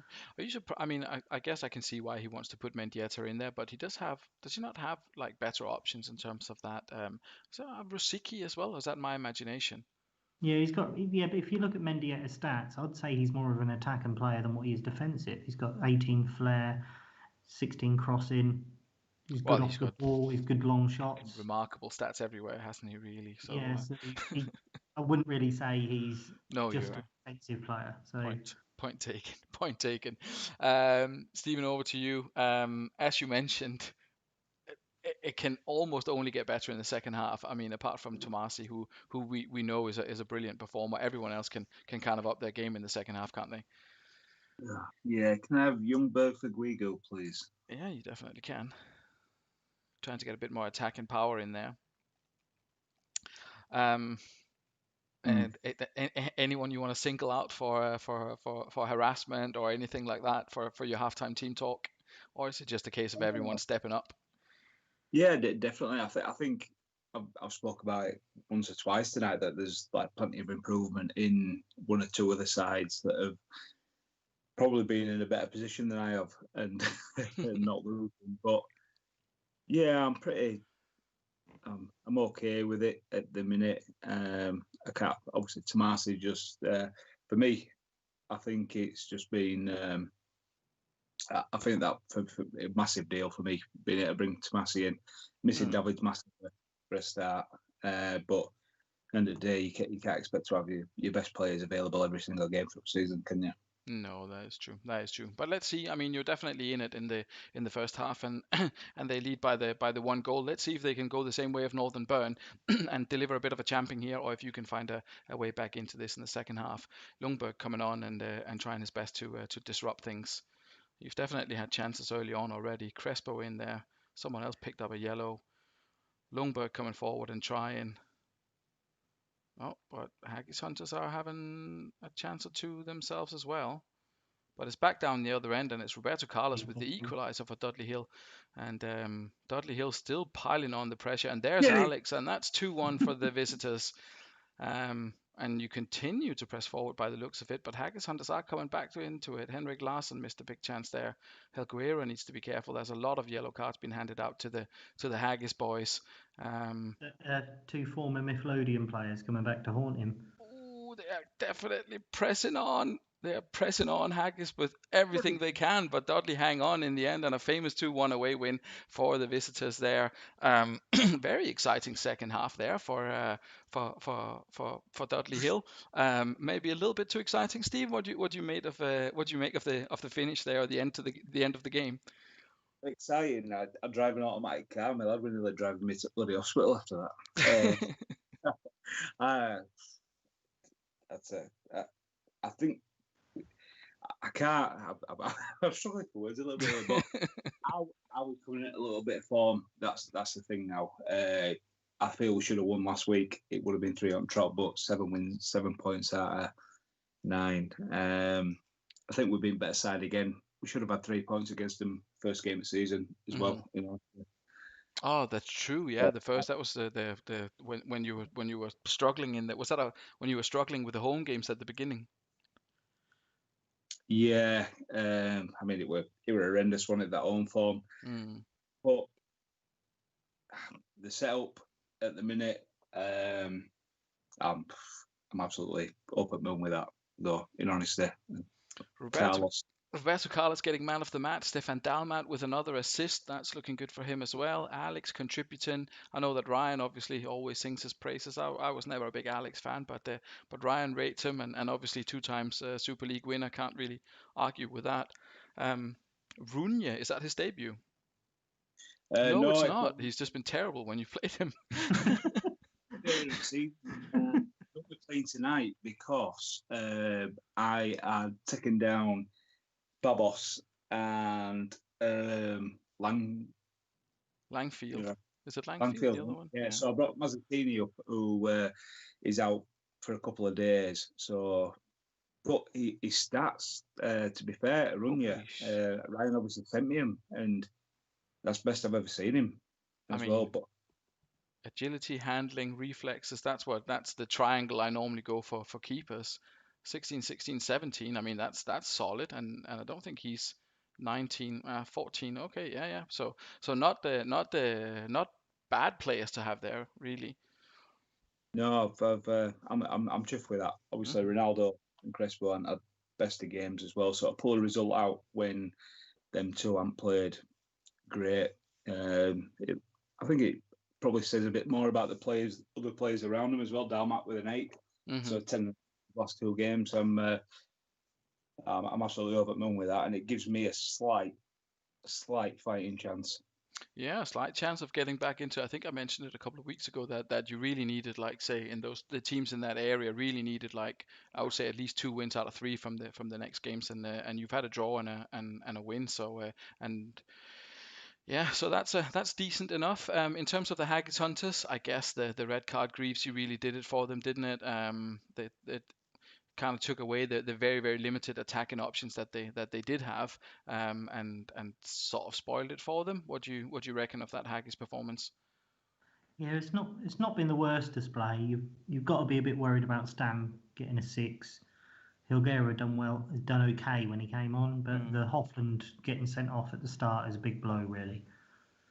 Yeah, especially when he's then having to take off. I mean, I know Donovan was never going to set the world on fire with his performances, but it's still to go to only one striker when I mean, it's fine when you're up 1-0, but then when you need to chase the 2-1 near the end, then it's not ideal to be left with just Luis Saha as your sole striker, really, is it? No, it's not. When having a man sent off is never an advantage, and having to take off, as you say, the second best striker in the game has got to be a detriment to you. Yeah, you're always going to struggle then, aren't you, really? But yeah, as I said earlier, he's still looking to find the right thing to click, and he's got a scary squad. When he gets it clicking, it's going to be bad news for the rest of the league. But fortunately for everyone in the league at the moment, he's struggling to find a bit of form. Yeah, it's not really clicking. Anyway, that brings us on to, if memory serves, then the chairman loves Ivan Helguera. I don't think anyone. I mean, his mom, maybe. I don't know who else loves even Guerra. But anyway, that moves us on to the last game of the evening. We've got the Lokomotiv Boston up against Leddersford. And if we start with the visitors, Stephen, what do you make of Leddersford? 3-0 victory last time out against the Gazelles. And I mean, they can beat anyone on that day, can't they, Leddersford, really, the way that they're going? Yeah, I think the main thing is, like it's been said quite a lot, they're either going to give an idea out or get a bit of an idea. I know they've had 1 or 2 tight results, but you look at some of the quality they've got in some of them places as well. I mean, for me, Vogel is one of my favourite players on the game, full stop, which he'll always post massive numbers as he always has done in Super League. I mean, I think last game out, I think even Ursay, I think he scored if I remember rightly, playing out of wing back, Mm-hmm. 8 playing at left wing back. I know I spoke to OJ quite a bit about trying to bring him in because he's superb on game. He's every bit for me. You get every bit as good numbers out of him as you do from Robin. Mm-hmm. But this is going to be another tight game. It depends how Greaves has set himself up in terms of whether he's going at it or not, as to whether I don't know what you mean. or not. Well, you've been tinkering more than I have last few weeks, so but that's a very strong side. But when you're going up against top at league in this game, it could be, but you can't knock what Morientes is doing either. He scores some really. Yeah. No, Uh, he's definitely been putting in some performances. I mean, he's got. I mean, Lee Chun So, he's not really got out of him what Scott got out of him, but it's not a bad return. 5 in 10. Robbie Keane, as we know, is always a little bit hit and miss, but he's as likely to get a six as he is to score a hat trick. Really, Volodenkov got a goal recently as well, so he's been playing quite well in an unusual position that I would not really see him in. But I guess if he's got Hersey out there, it's working out well, and Morientes there with 5 goals and 3 assists and 7. That's a pretty strong. And as Dimple points out, a strong bench: Simeone, Estebaria, and Montea. So he's really got the whole kind of thing covered, especially with Volodenkov, who can basically play. I mean, he could play him anywhere really, apart from maybe these four at the back. Then, so yeah, it's a strong looking side, and he's not one for changing his tactics really. Hochi, whether he goes home or away or whatever, he kind of sticks to one tactic, and when it kind of he gets fed up or it stops working, then he switches to another one. He doesn't make that many tactical changes, and I guess that's also working out well for him at the moment anyway, with that Gazelle's victory there. So it would be interesting. Do you think? I mean, I'll let you reserve judgment until you see Greaves' lineup. Whether what do you think? Wait, which way you think the result's going to go? But let's have a look at the home side. Greaves, I'll let you talk us through this one and set me right if I've made any managerial, chairman errors here. But I think it looks. No, that looks like what I submitted. I had 3 up top last week, and I moved 1 back in, moved Franca into mid, give him a try, run him with Ricardinho to try and exploit the space which is left by Hodgie in the centre. So hopefully it'll work. Yeah, and Overmars on that left wing back there. I mean, He's done okay. I've suffered with Contra being injured, and I've got Petit and Kaladza both on a yellow card. So if Petit gets a yellow card now, Kaladza will come in. right. And I don't want to have. I've got Petit, Kaladza, and Cannavaro all on yellow cards, and I don't want to have all 3 of them missing in the same game. Makes sense. And who's your key player from your perspective, or who's been your key player? Would you say that, like, is there one player you'd put your success down to recently, I or? wouldn't. I'd say none of my team. Well, you say Barthez, Elba, and Amoruso are my highest rated players in the league in the standings. But I'd say it's more of a team effort. They all just grind out a 7 and an 8 and just pick up a win. Really, I haven't had anyone. Well, apart from Ricardinho in recent weeks, who's been outstanding. I'd say it's been gently ticking over. Petit's impressed me with his recent form. He got man of the match, then he got suspended, and then he's come back in and he's done really well. So that's how he kept Kaladza out the team. But yeah, it's hopefully Overmars will get a bit of a joy on the flank, but it's just out of necessity because I don't want to have 3 players suspended. Yeah. That makes absolute sense there. I was just looking at your results, and apart from that loss of the Devils, it's been very solid for you recently, and obviously you're sitting there at top of the table, sort of on borrowed time with the Devils being sort of technically ahead of you now, having won their game. I'm going to say that you're probably going to go for a home win. Stephen, now that you've seen Greaves' formation, what do you reckon? Do you think Laddersford can get a job done here, or do you think Lokomotiv are going to grind out another narrow win? No, obviously they've got more than enough in locker to get a win. I've not sat on fence all night, but I see a draw here for some reason. I know Greaves is he's been chirping a little bit that he thinks he's going to get an hiding, but I see a draw here. And in the comments, it's there's a couple of people shouting out for an away win. We'll see what comes of that. Very defensive for a top table team. As Fifey goals here, says Ian Edwards. Right, okay, well, we'll kick it off and we'll see how many goals we get.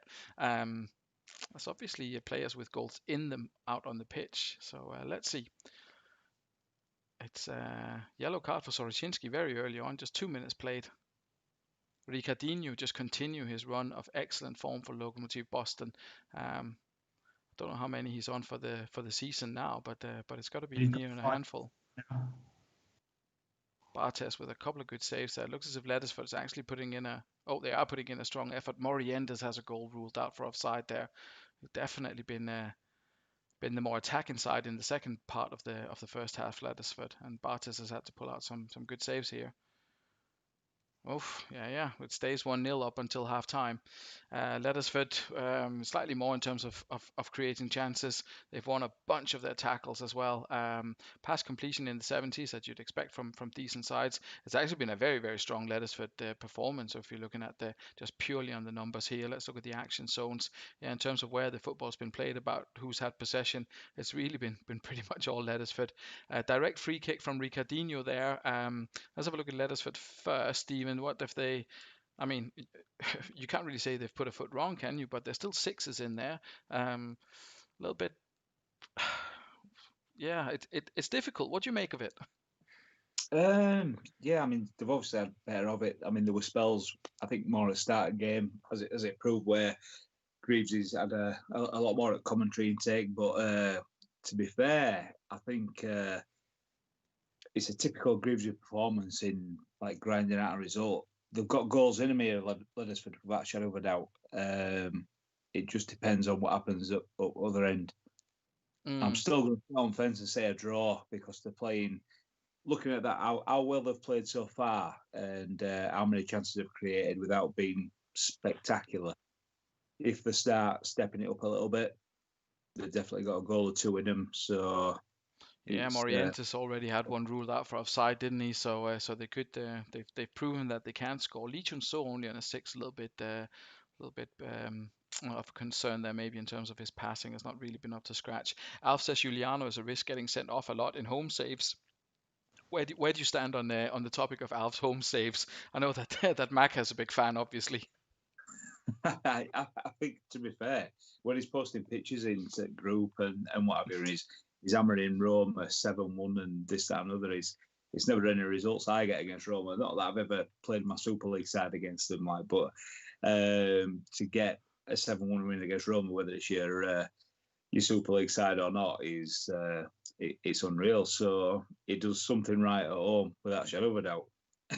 No, well, we'll see. He called Gattuso sending off earlier. We'll see if he's right with this one as well. Greavesy, result-wise, you've got to be happy with how things are going so far, but maybe a little bit more in terms of performance of your players in the second half. I mean, Lettersford's been well in it. Yeah, it's been an open game, more open than my liking. Could I take Franker off for Deisler? Yeah, But yeah, it's been okay. Petit has been putting himself about. Tried 12 attempted tackles so far, so it's always that's something I like to see. that's a pretty high number for Yeah. first half performance. More tackles than passes there. Well, Not that's what he's there to do. I don't want to. Don't pass the ball, Emmanuel, and go and get a haircut. Just clatter the person and pass the ball on. But yeah, it's pretty even game. Hopefully it can kick on and Deisler will make the difference off the bench. Well, we'll see. We'll see. He has he came in for Bolton Phoenix obviously in the past and did a half decent job occasionally. So let's see how he does for you in the second half. If Lettersford are going to continue to create chances, or if you're going to stabilize it a little bit and see it home. Let's have a look at the second half. Oh, Deisler's in there early, and that Soroczynski. It wasn't Giuliano that was sent off. It was his buddy. Hodgie, what do you think? One at the back. That's an option. We'll wait and see what he says and go one at the back. That's what we like to see. He has been playing one at the back earlier this season, hasn't he? I think he has. Can't remember. Yeah, he got some really good results with it, didn't he? So I'm not surprised he's done that. You know, honestly. He needs the goal anyway. You can't really do anything else there. So let's see. I think it was maybe Deisler who went past him and got him to chop him down. But let's see. It looked like a dive by Deisler. Did you see that in the comments actually? Oh, that's Hersey picking up an injury. We're going to come back to Hodgie. What do we do here? I haven't got it. I mean, Volodenkov. The obvious would be Estebaria for Hersey and then Volodenkov back on the wing back, I think. And then maybe Estebaria swapping with Keane. Yeah, he wants Estebaria on. Do you want Estebaria to swap with with Keane as well, or does it not matter? I think Al's right with what he was saying. There's been a record number of sending offs tonight. There has been a fair few red cards knocking about, haven't there? Well, I think I've swapped. We've done that. Question is if you want to swap Estebario over to Keane's as well. I'm feeling generous. I don't know if I should do this, but I'm doing it. Yeah, he'll do that. Okay, that's cool. Right. No more helping. Right. So with Hersey out injured, Soroczynski sent off. Confidence got to be growing here, Greavesy, huh? Not really. A 1-0 lead in the Super League could go either way. But it seems as if you're the one creating the chances. But obviously, when he's still got those 4 people up front, you still can't. Oh my goodness! Right? How many at the back do you want now, Hodgie? Al called it, didn't he? I can see him saying none here. My God, that's. I don't know. Do you want anyone down at the back? Patsasoglu? Pull Patsasoglu down there. He's a DC as well, isn't he? Thought as Yeah, I much. think. And just roll with this. Al's saying that I told you. I think he's thinking he's stopped calling people out to get red cards. All right. Well, we'll see how this we'll see how this goes. I mean, if he gets a draw, then he gets a draw. If not, then Oh well, there you go. Right, who do you want at the back now, Hodgie? Wow. I think Deisler's doing a good job at diving. This is the most we've seen in one game in the Super League for sure. See, I'm worried now because in games I've played before, Martin Lurson takes penalties even though he's got a penalty taken of 5, and my other penalty takers aren't on the pitch. Right, what are we going to do here? This game must be saved. Ridiculous. Boston buying the result. Hodges giving up. He's disappeared. Nobody, just leave it. Right, we'll leave it like this, and then. Or do you want Vogel down here, or just leave him? They've lost their heads, haven't they? Yeah, one more sent off for a default 3-0. Well, looks like he was just leaving it. I guess it doesn't really matter when you've got 3 guys sent off, does it? Right, Hodgie, if you want a defender on, just let me know and we'll change it. Right, Ricardinho with his second. Oh, Overmars picks up an injury now. That's a bit of a shame. Can I have Amoruso on the flank, please? Amoruso on the flank. Okay, interesting. Yeah, we'll do that. Is the game called off with 8 men? No, they are not. I don't think. Right, nice and quiet. Couple of minutes here for you, probably. A bit surprising that. Well, it looks like. Nope, didn't manage to add to it, even though they played without defenders for the last 20 minutes. So yeah, so this one, yeah, let's let me do a screenshot of this straight away. And that's something that needs to be saved for all eternity. I mean, the gist of it is that you stay top of the table, I guess. Ricardinho with a superb effort. I think the whole thing started to go downhill. Deisler was knocked to the floor by Soroczynski, showed him his second yellow. I'm sure it said that it looks as if Deisler dived.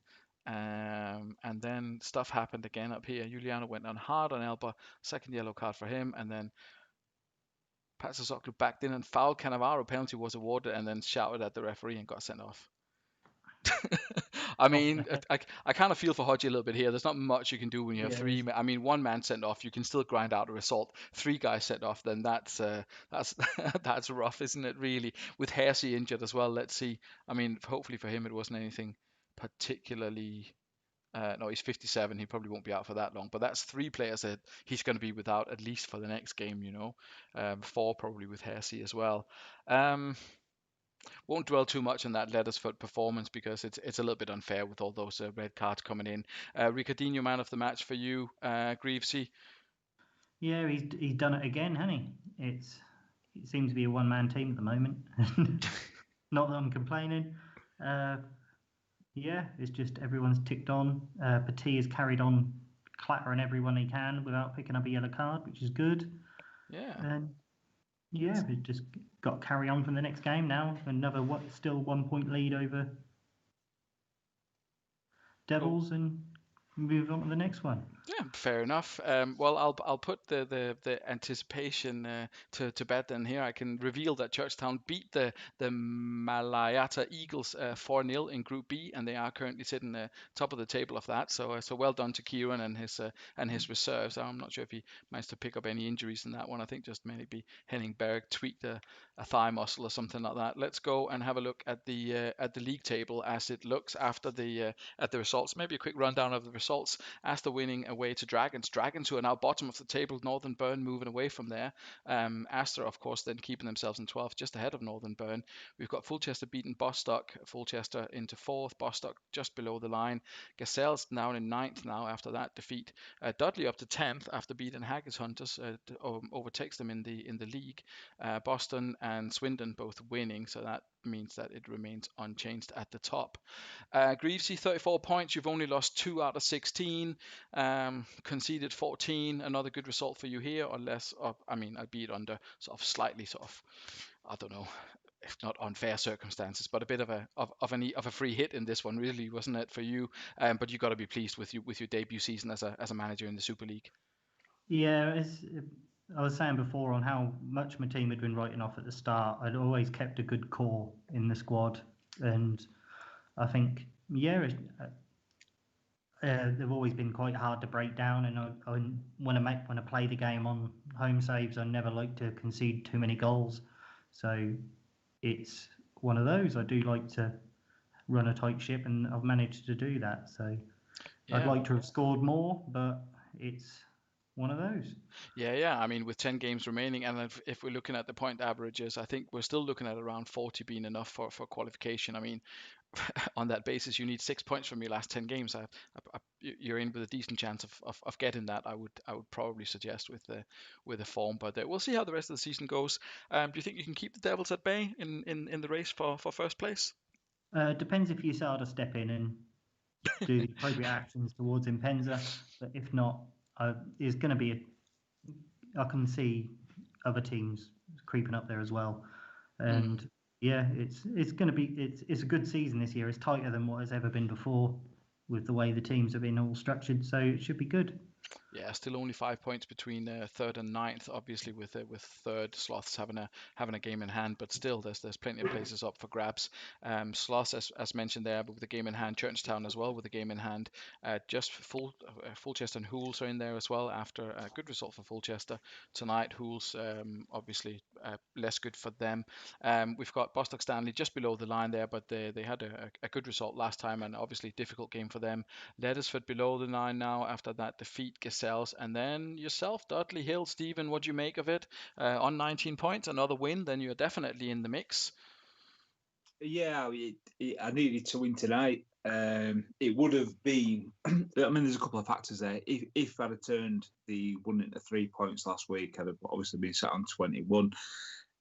Looking at the losses against, if 2 or 3 of them had have been draws as opposed to losses.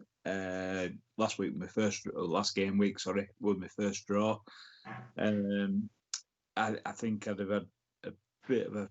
But we kept ourselves alive tonight, in my personal opinion. Mm-hmm. But the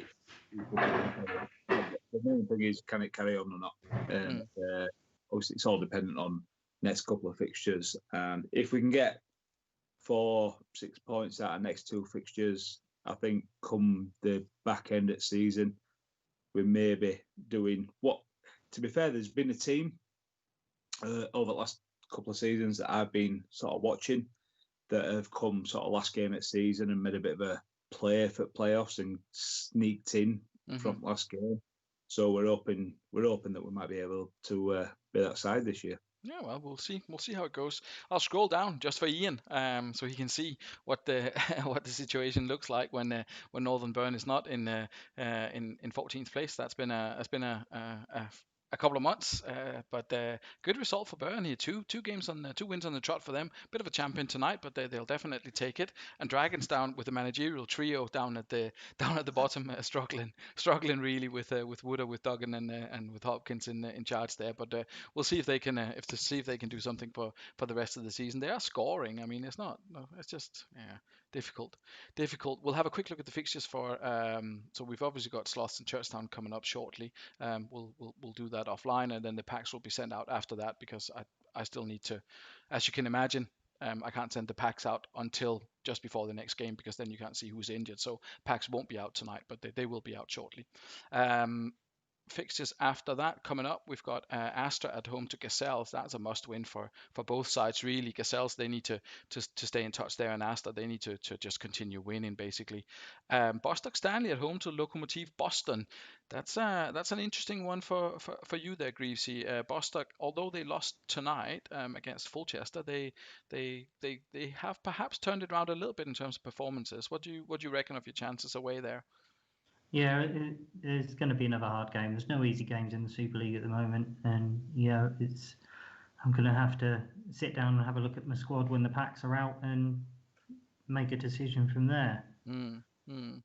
Churchtown taking on the Haggis Hunters. I know they have a good relationship, the two managers, but this is a crunch time for Haggis Hunters. I think they've had some bad luck and some bad results. Time for them to turn things around. Fulchester against Dragons. That's a difficult one for Dragons. Second home game there for Fulchester.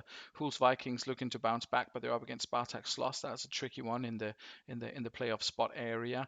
Dudley Hill away to Lettersford. Lettersford, obviously they'll be much weakened, so that's good news for you, isn't it, Stephen? You'll be laughing against Lettersford away from home there. Well, that certainly won't stay laughing, but I'm going to have Ayala and Davids back, and if they've got three of their main guys now not available, it gives me a lot more of a chance than I may have had if we were all like 11 for 11. Mm-hmm. Another massive game for us. If we do win that, I think I'll start getting a little bit giddy thinking I can qualify at 6, personally. Yeah, it's a big game, and it's one of those that you definitely have to win against your direct opponents there, because if they pick up 3 points, they open up a gap on you, don't they?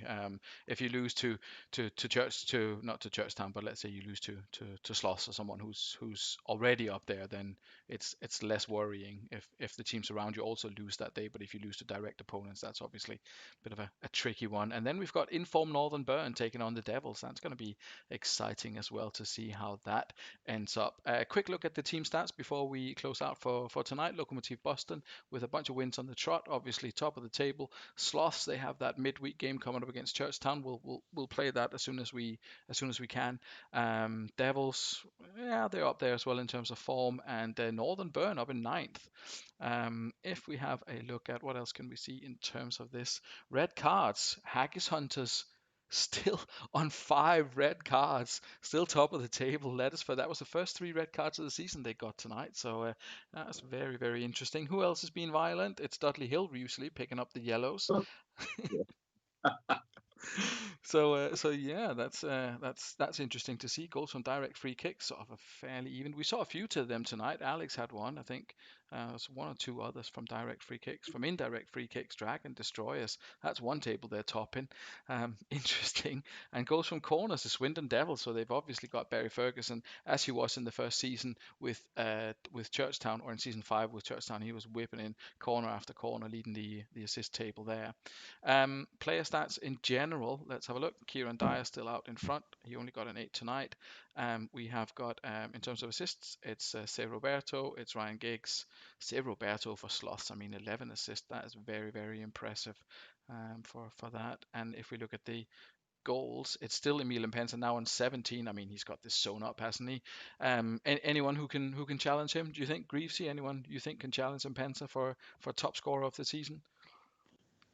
I don't think they can. Well, the way Ricardinho's going, he's got another 10 goals left in him by the look of it, so he might equal him. But other than that, I can't see anyone catching him. Yeah, Greavesy, for you, do you think Tomadera, Collins, Kluivert, Henry, anyone else who can keep up with Mpensa and his scoring record? No, certainly not. I think obviously the guys behind, I think Kluivert's probably, in terms of playing in Super League, Kluivert's probably the only one that can maybe make a push, in my opinion, in terms of keeping up the form up. But I'll tell you, I'm liking that, to be considering for Dragons. Lee Bowyer is up there in 9th with 6 goals for Dragons. Yeah, he's on par with Ronaldo in terms of goal scoring. Yeah. Yeah, right. Well, we have one last request. I think Alf asked who was the referee in the famous Boston Laddersford game. It was Jerry Connolly, the uh, the referee in that one. So with this, I think this will be the image of the evening. So we'll leave that up there, and I'll say thank Well you done, Jerry. Uncle Jerry doing me a favour. yeah, Uncle Jerry definitely doing you a favor there. So thank you very much, Greasy, for joining us on comms, and Stephen as well. Thank you very much to you. Hope you both enjoyed it. Yeah, it's been good. And Superb. and Both decent got results wins, for so both of always you. satisfied. Yeah, decent results for both of you. Thank you very much, guys. Thanks you to everyone for watching along at home. Yeah, as mentioned, we'll see you again very very soon. Enjoy the rest of your weekend, whatever's left of it, and take care. Cheers, mate. Bye. Good See night. you, mate.